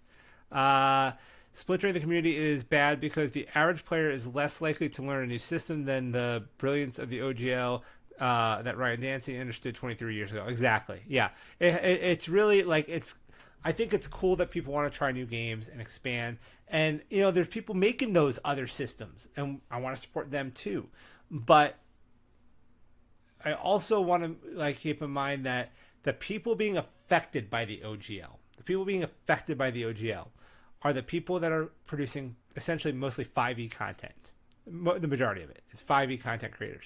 And if people stop playing 5e, because of the OGL, their ability to publish, isn't even the issue anymore. They don't have customers. And if they try to publish under another system that has less customers, they're going to make less money. Can they still pay their mortgage? Can they still feed their families? Can they still buy groceries? All that stuff comes into play. And that's stuff we have to think about. What about conversion or compatibility guides? Is that possible? That's what I was thinking. I would love to see, if Cobalt Press does Black Flag and it's not exactly 5e compatible, or it's close, they would release a guide saying, here's how you convert this. Or even, here's how you convert this specific book that we wrote to this. That would be kind of cool, is conversion guides. My understanding is 5e to Pathfinder 2 is not as cut and dry of a conversion. But I think once you understand the system, you can do it. And Roll for Combat was actually talking about it a bit today, so maybe that would be a good place to check and see if you can get some help with it. They have a Discord, too. Critical Role put out a tweet tonight that is in support of the community, but not specifically critical of what... Yeah, we just read that a few minutes ago. That's what that's what Rick was talking about, is the tweet from Critical Role. Yeah. So Critical Role basically just kind of made a statement. It's on their Twitter, but it was kind of vague. I mean, they're like, yeah, we support the community, but they didn't come out right and say what WoTC's doing is wrong. So it was kind of eh. I have all the Goodman Games original adventures, reincarnated books, plus the new one on order. I did not see an OGL inside, but I could have missed it. But it's 5e, so I would think it would need the OGL. Maybe I could be wrong. I don't know. I've got the Temple of Elemental Evil one. I've had the other ones on my Christmas list for the last 2 or 3 years, and nobody's bought them for me. So I'm gonna have to buy them myself, I guess, because I keep putting we do an Elfster list, and I put them on there. My mom looks at my list. We do a Secret Santa with my family. My wife. Nobody's bought me those damn books. So if Meg is still watching, you know what to get me for Christmas next year. My friend Meg, who was in here earlier, she gave me a gift card to Bookman's for my birthday. Not Bookman's, Half Price Books. So I ended up getting Tome of Heroes from Cobalt Press, standard cover. They already had the limited edition cover, but I don't like to carry those around. I don't want them to get messed up, so I wanted the standard cover. So I got that, and I got one of their small paperback adventures. So good stuff. Sorry, that's what I was asking. If anyone knows someone who's unfortunately signed. Yeah, so I've only heard rumors of at least one company signing, but I can't confirm it. It's hearsay as far as I'm concerned. I mean, I think my source telling me is reliable. But I mean, again, I don't know where he heard it from. I don't know what his source is, so couldn't say. Splintering the fan base is my biggest fear. And when we say splinter, I don't mean fans are going to be fighting. I just mean that they're going to be spread out, and publishers aren't going to know where to publish, what content. Some publishers might publish a 5e and a Pathfinder book right now, which is cool. But it's hard to publish like if I was going to create a new adventure and it's like a 200-page book, I can't publish it for 4 systems. Like especially if there's not enough people for all 4 of those systems. Like like if I got 1/4, where if it was 5e, I would have, let's say, I'd sell 10,000 copies. If it this way, I'd have to write 4 books and sell 2 point or 2,500 copies to each, or whatever it is. I would sell the same number of copies, but over 4 systems. Yeah, I still have to print 4 different books. It costs more money. You get what I'm saying? It's that would be bad. Do you think these third-party publishers are maybe using this as a means to boost their business? Chaos is a ladder. That's a good question. One I don't want to answer. No. No. I don't think that's what they're using it for. I think that a lot of these people are legitimately worried. And you see how the community reacts to WoTC not saying anything. You see how the community is reacting to Critical Role not saying anything. They had to say something. I think a lot of them, they just felt they had to say something. So they did. And their stances are their stances.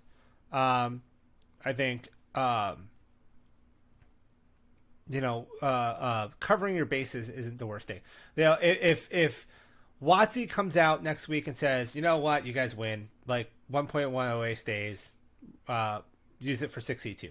Like best case scenario, right? We win. At that point, is there a point in going with Black Flag? Like, maybe. Like, it could be a moneymaker for them, Maybe they don't produce as much stuff for it because 5e is still selling good. But why not start checking it out and playing with it and seeing how it does? I mean, I don't know. But no, I don't think they're using it as a means to promote their businesses and make more money and stuff like that. I really don't. No, I don't think so. And I talk to a lot of the, at least the ones that I know, the ones I talk to, no, definitely not. I can't speak for every third-party content creator, but the ones that I personally talk to, absolutely not. Man, we got comments, you guys. Rick Anderson, he was speculating that maybe Critical Role can't be openly critical of Wizards of the Coast because maybe... Oh, that's... Okay, there you go, Rick. That's what I was talking about. I said that I was speculating that maybe Critical Role can't be openly critical because maybe they had come to him like a long time. I was saying, like, what if Wizards of the Coast came to Critical Role a year ago and said, hey, 2023, we're going to be updating the OGL. There's going to be some changes, and we're going to be doing some things, and we don't want you guys to kind of get caught up. You're a partner. We love our relationship together. We want to keep working together. We don't want to do anything to jeopardize that. So just want to give you guys a deal here that basically says, like, no royalties or small royalties or, whatever, but basically status quo for you guys. Just keep doing what you're doing, and you're unaffected by these changes moving forward. And they're like, all right, cool, and they just sign it. And then, then this drops, and they're like, oh my God, they did not tell us that they were going to be charging people 25% and stealing their content. And oh my God, like, what's happened? What have we done? Like, we look like bad guys now. We look like traitors.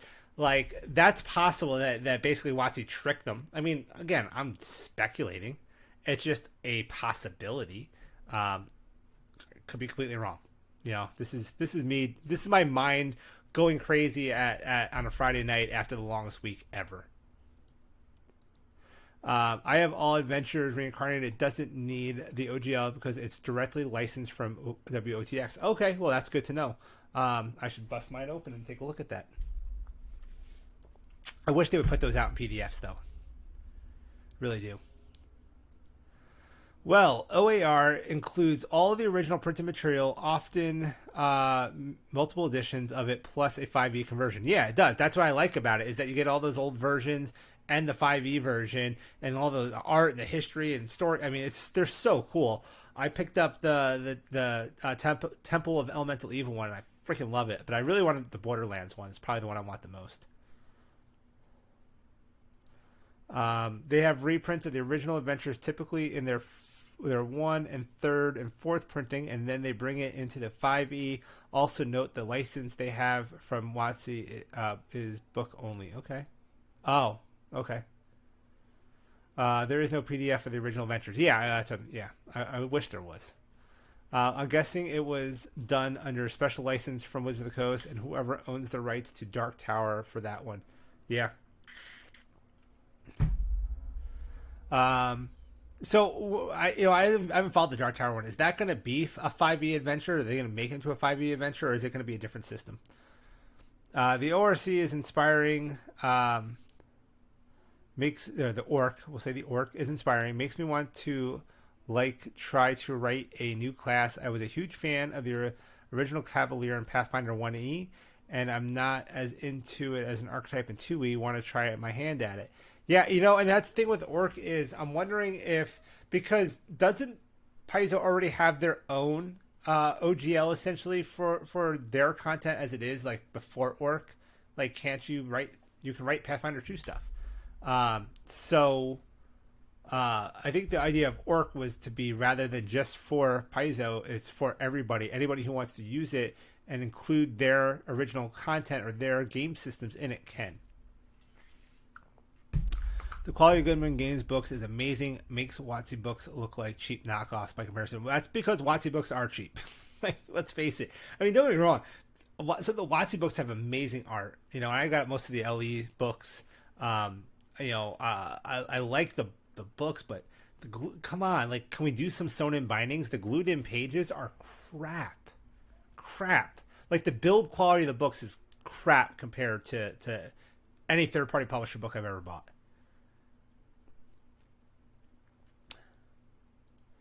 How do you think this will impact VTTs around my table? I see zero impact. Okay. And I think you play on Foundry as well, Tavern. So,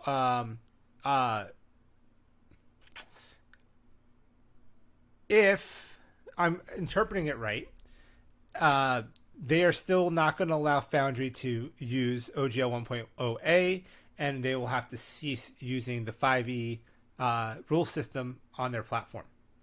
I don't think it's going to affect Roll20 or Fantasy Grounds, because in their original statement in December, they said that the major VTTs already have deals in place to do what they're doing. So I think those two are going to be fine, at least in the 5e. They probably won't get 6e deals, but they'll probably keep their 5e deals. But I think that anybody else like Shard and Foundry, I think, could still get screwed on this. Possibly. I really want to wait and see the next revision of the OGL. And if it's crap, we just revolt again. Keep the pressure on, man. Keep those subs, keep on deleting those subs. Keep on letting them know how we feel every day. Let them know that they cannot, that attacking the VTTs is not okay. That 1.1 or 1.0a has to stay in place. Anything less than that is unacceptable. Period.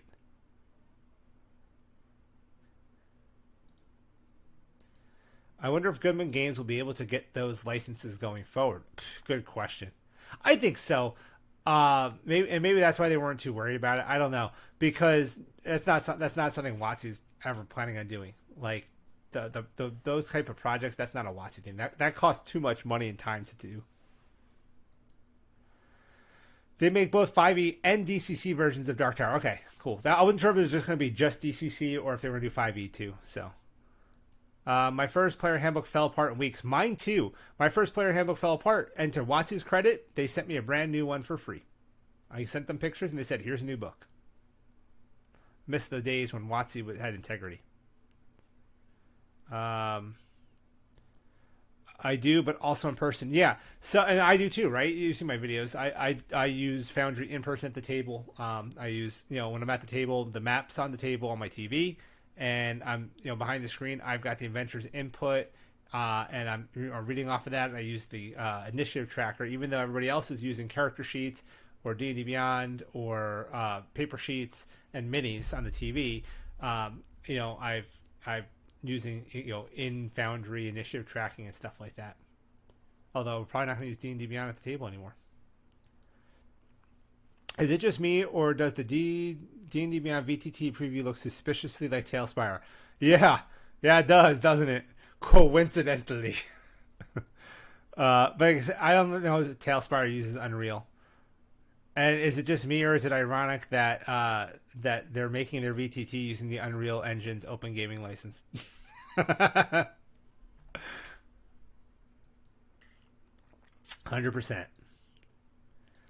From Variety Magazine, if Critical Role were about maximizing profits, we'd bring in more MBAs, but we're not. We're really not. Woman says as the company has. Oh man, as the company has an agreement with Wizards of the Coast. Which owns the rights to Dungeons & Dragons for specific publishing and merchandising projects, but that Critical Role owns the IP for the original characters and locations and narratives. Well, they've got those lines of minis, and they've got all sorts of stuff, and I think that's why we can't really hear from them, because they've got these other deals in place. Even if they are completely against all these changes, they're already probably locked into some existing deals that might have nothing to do with the OGL at all, and they can't say anything. Their hands are tied. That's very possible. My group uses Fantasy Grounds, and we have some third-party modules we use, like Recreated UA, Revised Ranger, third-party modules, and a bunch of stuff by Rob Tohi. Not sure those will be usable. Yeah, I don't know. It's a great question, and I don't know the answer to it. If Fantasy Grounds is able to continue using 5e, I think those things will be fine, especially unless I don't know, because if those things are sold, maybe not. But if they're for Fantasy Grounds, you're allowed to do it on Fantasy Grounds. Maybe they are. It's such a gray area. I don't know.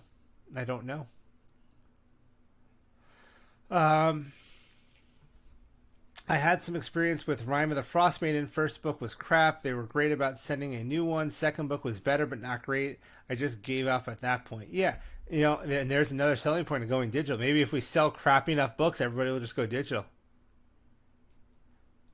They were not able to use, will not be able to use Rise of the Drow and Foundry if this comes. So here's the thing, though, Tavern, is that if you think about it, Foundry is not a server. So let's say they're like, you can't use 5e anymore. They can't distribute anymore. But I already have it. It's not like Foundry can come on my computer and take it away from me. It's mine. I have it. I have backups of it. So I can keep using it. So your Rise of the Drow for Foundry 5e will be fine on your personal server. Now I'd be wary of the Forge. I can see somebody like the Forge going through and deleting everybody's crap. But have it on your own home computer. You can always self-host or get your own hosting server or something like that, and do it yourself rather than using one of the rather than using the Forge or maybe Foundry server. I don't know what they'll do, but you already have it, so they can't take that away from you. So worst case scenario, you just keep using what you have. And my guess is there's going to be people in the community that will probably end up doing something to update it, but who knows? Just not IP deals, but sponsorships too. Yeah, I mean, exactly. We're talking about Critical Role. There's a lot going on there. So I really want them to just come out and say something. And I think they want to. I just think they can't.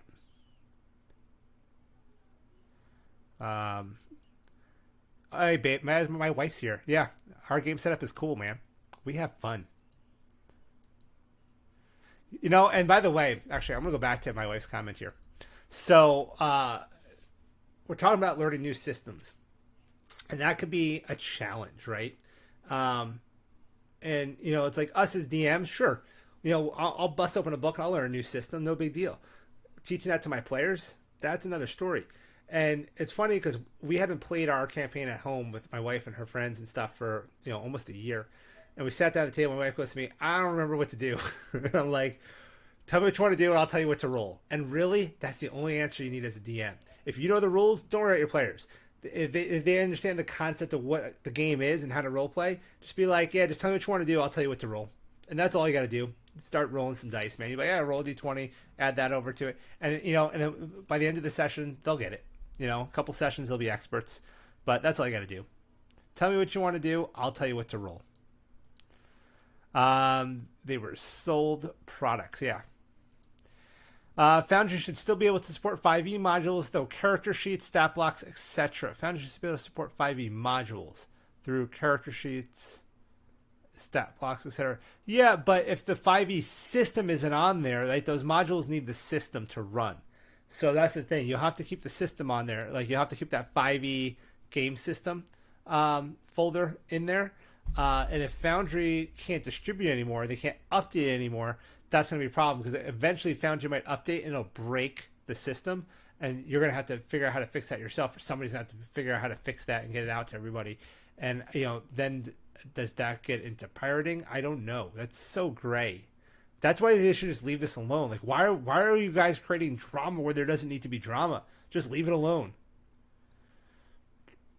Run a local server and server or use VPs. Yeah, I mean, exactly. I mean, a lot of people's internet service providers provide them with server space. Put it up on there. I mean, there's so many ways to do it. Hi, Mrs. Toolbox. Yes, Mrs. Toolbox. Hi, Mrs. Toolbox. After all this, my wife encouraged me to run more in person. Dude, nothing beats in person. Like, ask Mrs. Toolbox here, right? What am I like right after our game sessions? Like, what am I like when everybody leaves and everything? What am I like the rest of the day? I'm freaking giddy. Like, I absolutely love it. It just puts me in the best mood. My players sit there and they're looking at me and they're like, he's smiling, he's up to something. Honestly, I'm just enjoying myself. I just love watching their brains turning and them thinking everything's a trap and just they're, I also did run Tome of Annihilation for them as their first campaign ever. In hindsight, not the best idea. I would not recommend that for a first campaign for brand new players. Because they trust nothing now. I'm like, they're walking down the street, they're like, I check for traps. I'm like, you're in the middle of a busy street, I check for traps. Yeah, the suspicious grain. I'll tell you what, I was GMing at Gen Con, and you have to wear masks there. For all the complaining people do about masks, it hides that grin, man. Wearing a mask when you're GMing, pro tip. Yeah, nothing beats in person, man. Nothing beats in person. It's the best. How many people do we have watching? I hope you guys are like hitting the like button, at least for me. At the very least, you should be liking the stream. Yeah.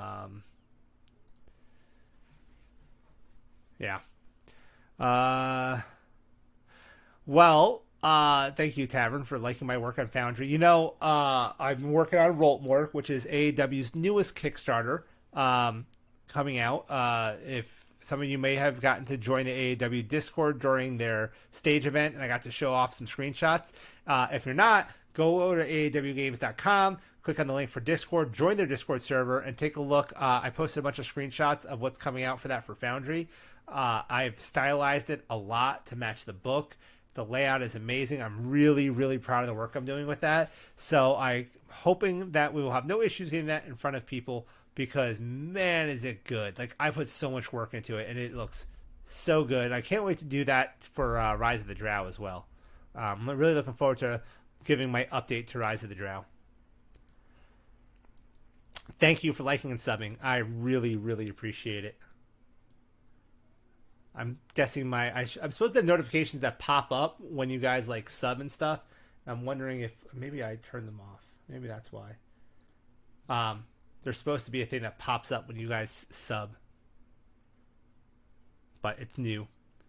I haven't done a whole lot of live streaming, so I'm trying to set up all those fancy things that all the fancy live streamers have. Laugh at my ass, that's exactly. Have a couple in-person games going again here in Austin, and it's so much better than online for me. I just love being around the table and socializing. Yeah, the game I play in, I was mentioning the other DM earlier, I always do that one in person. This game that I play with my wife and our friends, we're really spread out, and it's really hard to get everyone together. That's why it took so long to get this game going. We kept canceling and rescheduling. Somebody couldn't make it. Somebody's got classes. Somebody's got work. Somebody's got a wedding. Whatever. So I was like, well, let's get session 1 in person at the very least, and then we'll play on Foundry. And then we'll try to get together maybe like once a month or every 6 weeks. Like, let's just try to get together whenever we can. Whenever, like, hey, we're all free that weekend, we'll play in person, and the rest of the time we'll just play online. And I'm just going to bounce it back and forth. My plan was to have everybody use D&D Beyond in person, and then I'd sync the sheets to Foundry, and then after Foundry, I would I'd pay for the service that lets me sync it back up to D&D Beyond and keep them in sync. But that's probably not going to happen now. So I think we're just going to go back to maybe using our Foundry sheets all the time. Just using Foundry around the table. It's not that big a deal. I have a character sheet for Foundry that looks like a D&D Beyond sheet. And there's actually a few other sheets that look even nicer. So we're going to do something like that, I think. And they still roll physical dice. I just want them to be able to see like their +5 to attacks and stuff like that. But it's nice to be able to bounce back and forth. So my wife says, in person is for sure the best. Online is great for all of us that live so far away. Yeah, except when I'm like, hey, babe, it's your turn, and you're like folding laundry or something. They're all doing different stuff. I know they are. He's bouncy after a game. Yeah, I am. I'm bouncy after a game. One of my players got me a t-shirt that said, when the DM smiles, it's already too late. I have that shirt. I've got a few D&D shirts, don't I, Dest? Mrs. Death has been bugging me to game again. We haven't played in over a year. Lost a player, friend, coworker unexpectedly. I had a hard time getting motivated to run again. I'm sorry to hear that, man. That sucks. That's rough.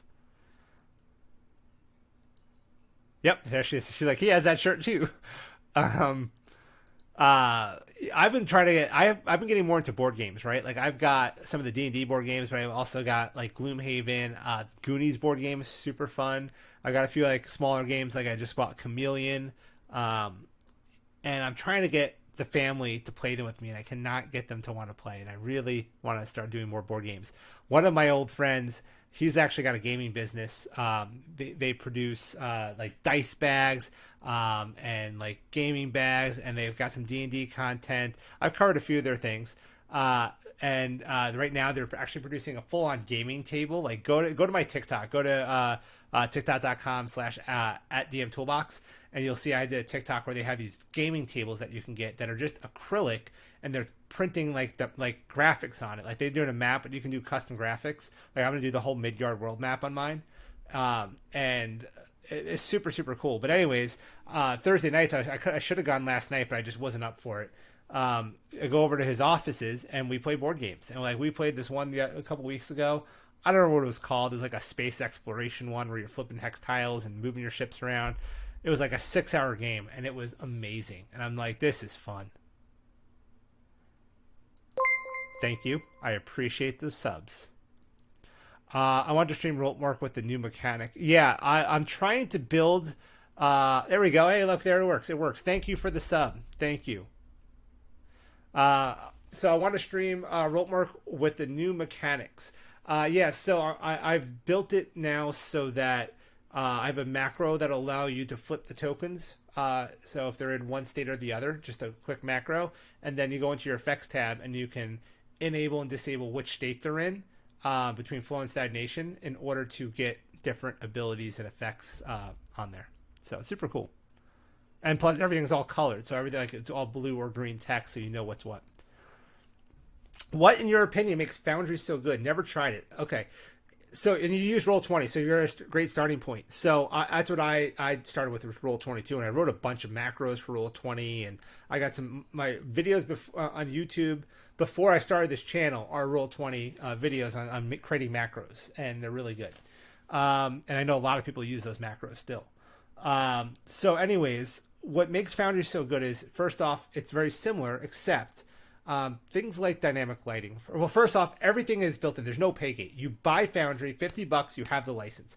However, it's not a web service. You have to download it and either host on your own computer or use a hosting service, whether that be hosting on Amazon if you have like an Amazon hosting thing, or DigitalOcean is what I use, or Foundry server, or the Forge, or whatever. You have to set up some kind of server somewhere to host it. But you don't pay monthly subscriptions or anything. You might have to pay for a hosting service, but that's like a couple bucks a month. But all the features are there, so it's not pay gated. So like dynamic lighting, for instance, is there, and it's not just like, when you're drawing your walls for dynamic lighting in Roll20, you're like drawing red lines around everything, and then you use a yellow line for a door, and then when they open the door, you have to go into the lighting layer and then drag that yellow line on the side, and then go back to the regular layer. In Foundry, they have different wall types. So they've got normal walls, they've got doors, and it actually shows a door icon, and your players can click it to open it, or you as the DM can right-click it to lock it. You have secret doors that they can't see. As far as they know, it's a wall, and then you open as the DM. You've got transparent walls, you've got one-way walls, you've got terrain walls, so you can see through the wall, but when it hits a second terrain wall, then you can't see past it. So if you got like a rock or a tree or something like that, those are really great. So all these different features. The community can create modules for it that do just tons of different stuff and just customize the crap out of it.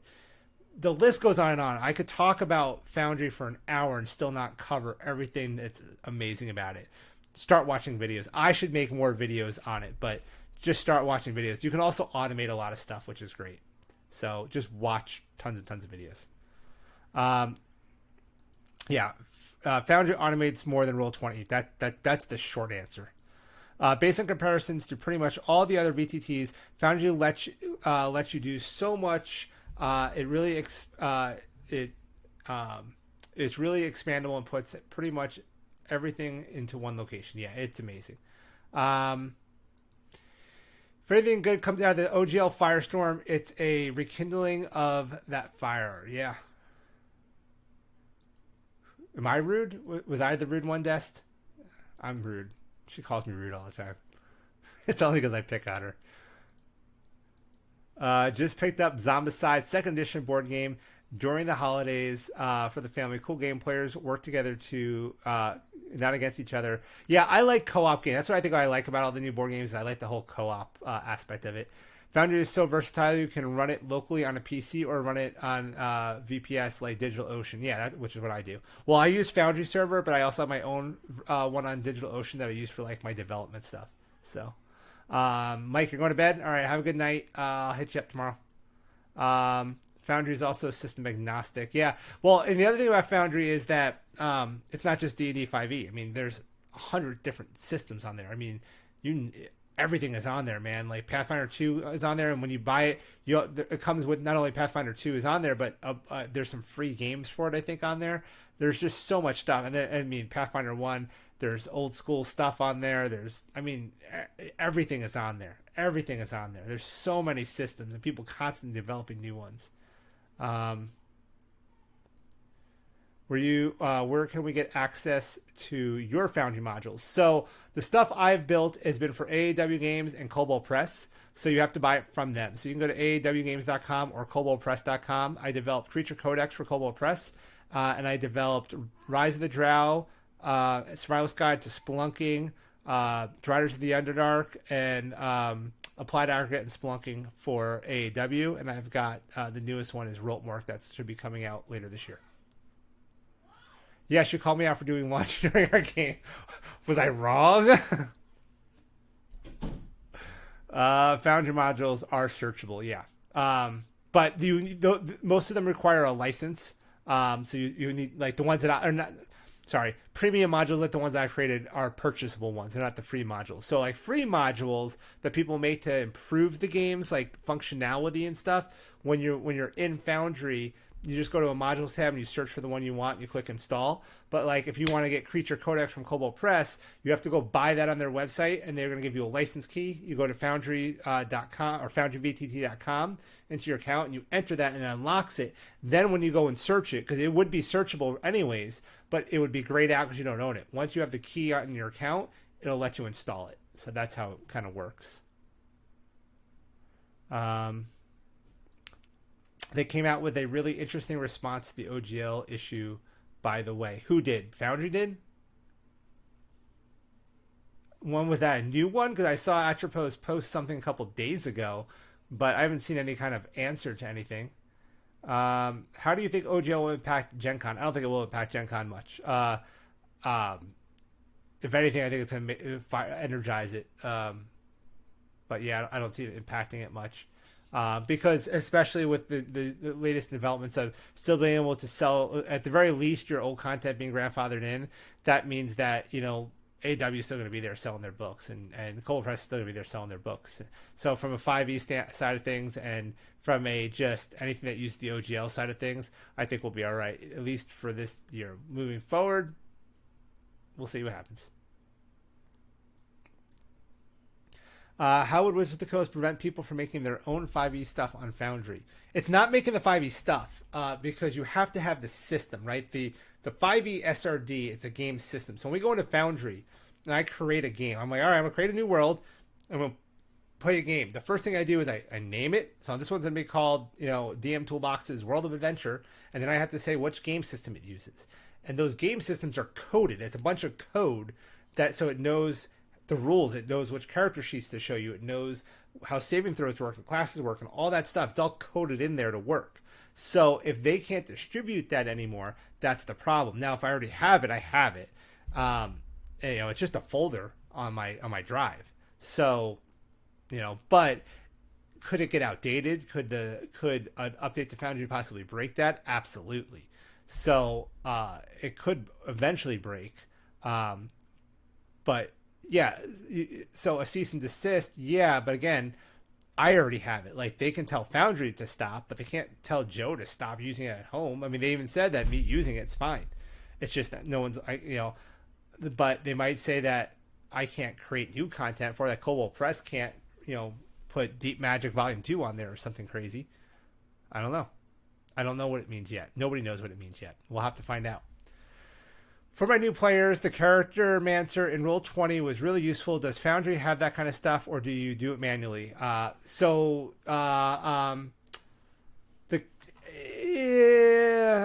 and no. It's more like, in Roll20 how you have the compendiums and you can just drag and drop stuff onto the character sheet. It's more that they don't really have the character mancer on there. There is a character mancer module, I think. I think there is somebody who has something that does it, though. Because that's the thing, they don't need to build that functionality in because there's modules that do it. Like, even the dice system is a module. Like, the 3D dice, it's a module. So, all sorts of stuff like that. Sometimes they add incorporating modules into the core code. For instance, one of the best things on there is one called for polymorphing. So whether you polymorph or for your druid wild shaping. So let's say I'm a druid wild shaping. I have my druid and I'm going to turn into a brown bear. I literally have my character sheet on, I open up my character sheet, and on the sidebar where I have the monsters, I've got a brown bear token. I drag and drop that token onto my character sheet, and automatically it comes up with a thing and says, like, ask me if I'm polymorphing or wild shaping or something else. I click on wild shape, and it automatically changes me into that brown bear. It updates all the stats appropriately for, what's what and what skills are what, everything. It changes the icon, all that stuff, just by a drag and a drop. And then when I'm done, there's a button that says revert, and I just click that, and I'm back to normal. So you can do some super cool stuff like that.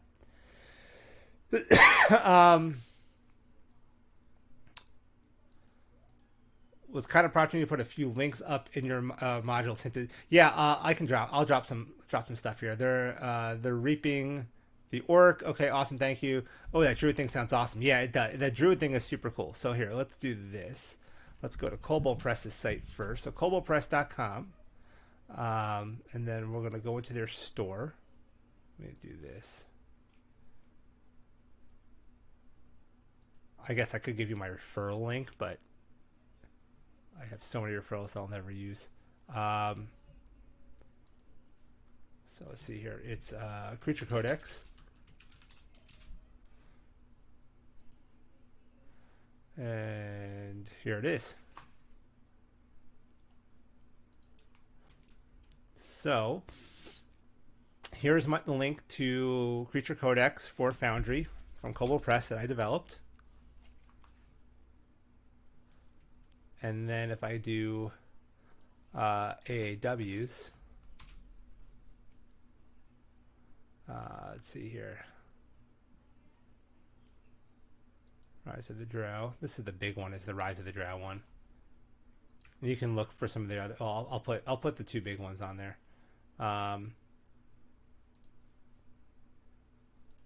Mm-hmm. So there's that. That's Rise of the Drow. That's huge. That is a 500-page book, level 1 through 20 adventure, like 200 monsters, whole campaign setting, all in one. That thing took me over a year to do. Destiny, my wife here, will tell you how long I spent on that. And she by the way, helped me with Creature Codex. She did a lot of that Creature Codex as well. She was a big, big help on that. So you can thank her as well, because she did about half the work in Creature Codex. And then, if she's still here, is Mrs. Toolbox still here? Let's see here, survivalist. I'm gonna get you this other book. Scott's Spelunking. Oh, and by the way, the Rise of the Drow also includes its soundtrack as well.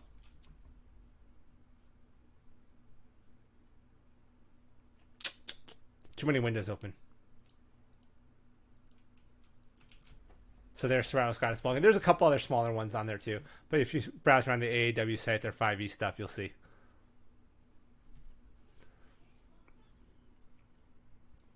Okay, what do we got here?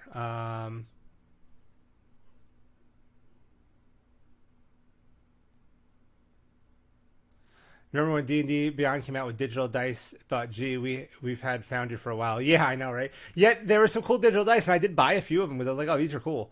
Not that I ever used them, but they are cool. I like the potion ones. The potion ones I thought were really neat. Yeah, that was the beginning of microtransactions. And that's what I'm saying. Like, it works. Like, you don't have to shut everybody else out to make money. That's the thing. That polymorph wild shape feature is awesome. It is really cool. It started off as a module, and they built it right in. In my opinion, WoTC has seen that 80% of those involved in D&D don't pay. Yeah, well, that's because I bought it all. Props for Joe's work on ROTD. Thank you, man. That was, and again, big update to that in the works. I really do. I started it. I did about one or two, the first chapter and a half or so before I started in on Roltmork. So as soon as I know what Roltmork, I'm shifting back into Rise of the Drow and trying to get that done. But it's gonna be a lot of work. Soundtrack awesome. I've had the Morrowind soundtrack as a kid, and I loved it. Yeah. So because there is like an audio section on in Foundry, so all the tracks are included, plus bonus tracks that are not on the that people did not get in the Kickstarter. There's free bonus tracks exclusive to Foundry. There's like this like Rastafarian sounding one for these mushroom guys. It's really cool. Did the Foundry link I pasted show up in chat? I probably not. I don't think you guys can post links in chat. I don't know. I have to figure out how to. I don't know if I really want to let people post links in chat, just because you can get bad players, bad actors in there, and we don't want that. Bonus tracks are not DMCA approved. Yeah. They're cool though. I think you guys can hear my speakers if I put them on, right? Video capture, no. I don't think I have my sound set up to come through to you guys, but yeah, I was gonna say I could play them. Players don't buy the books, so WoTC wants to get players to buy microtransactions for digital minutes. Yeah, cool. Do that. Just leave my crap alone. Right? Just leave like everybody else's stuff alone. You don't have to steal from other people in order to make money. Like, you just don't. They need to realize that they can do stuff without screwing other people over.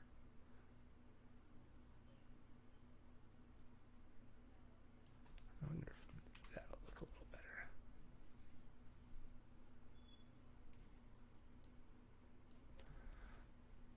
That looks a little better.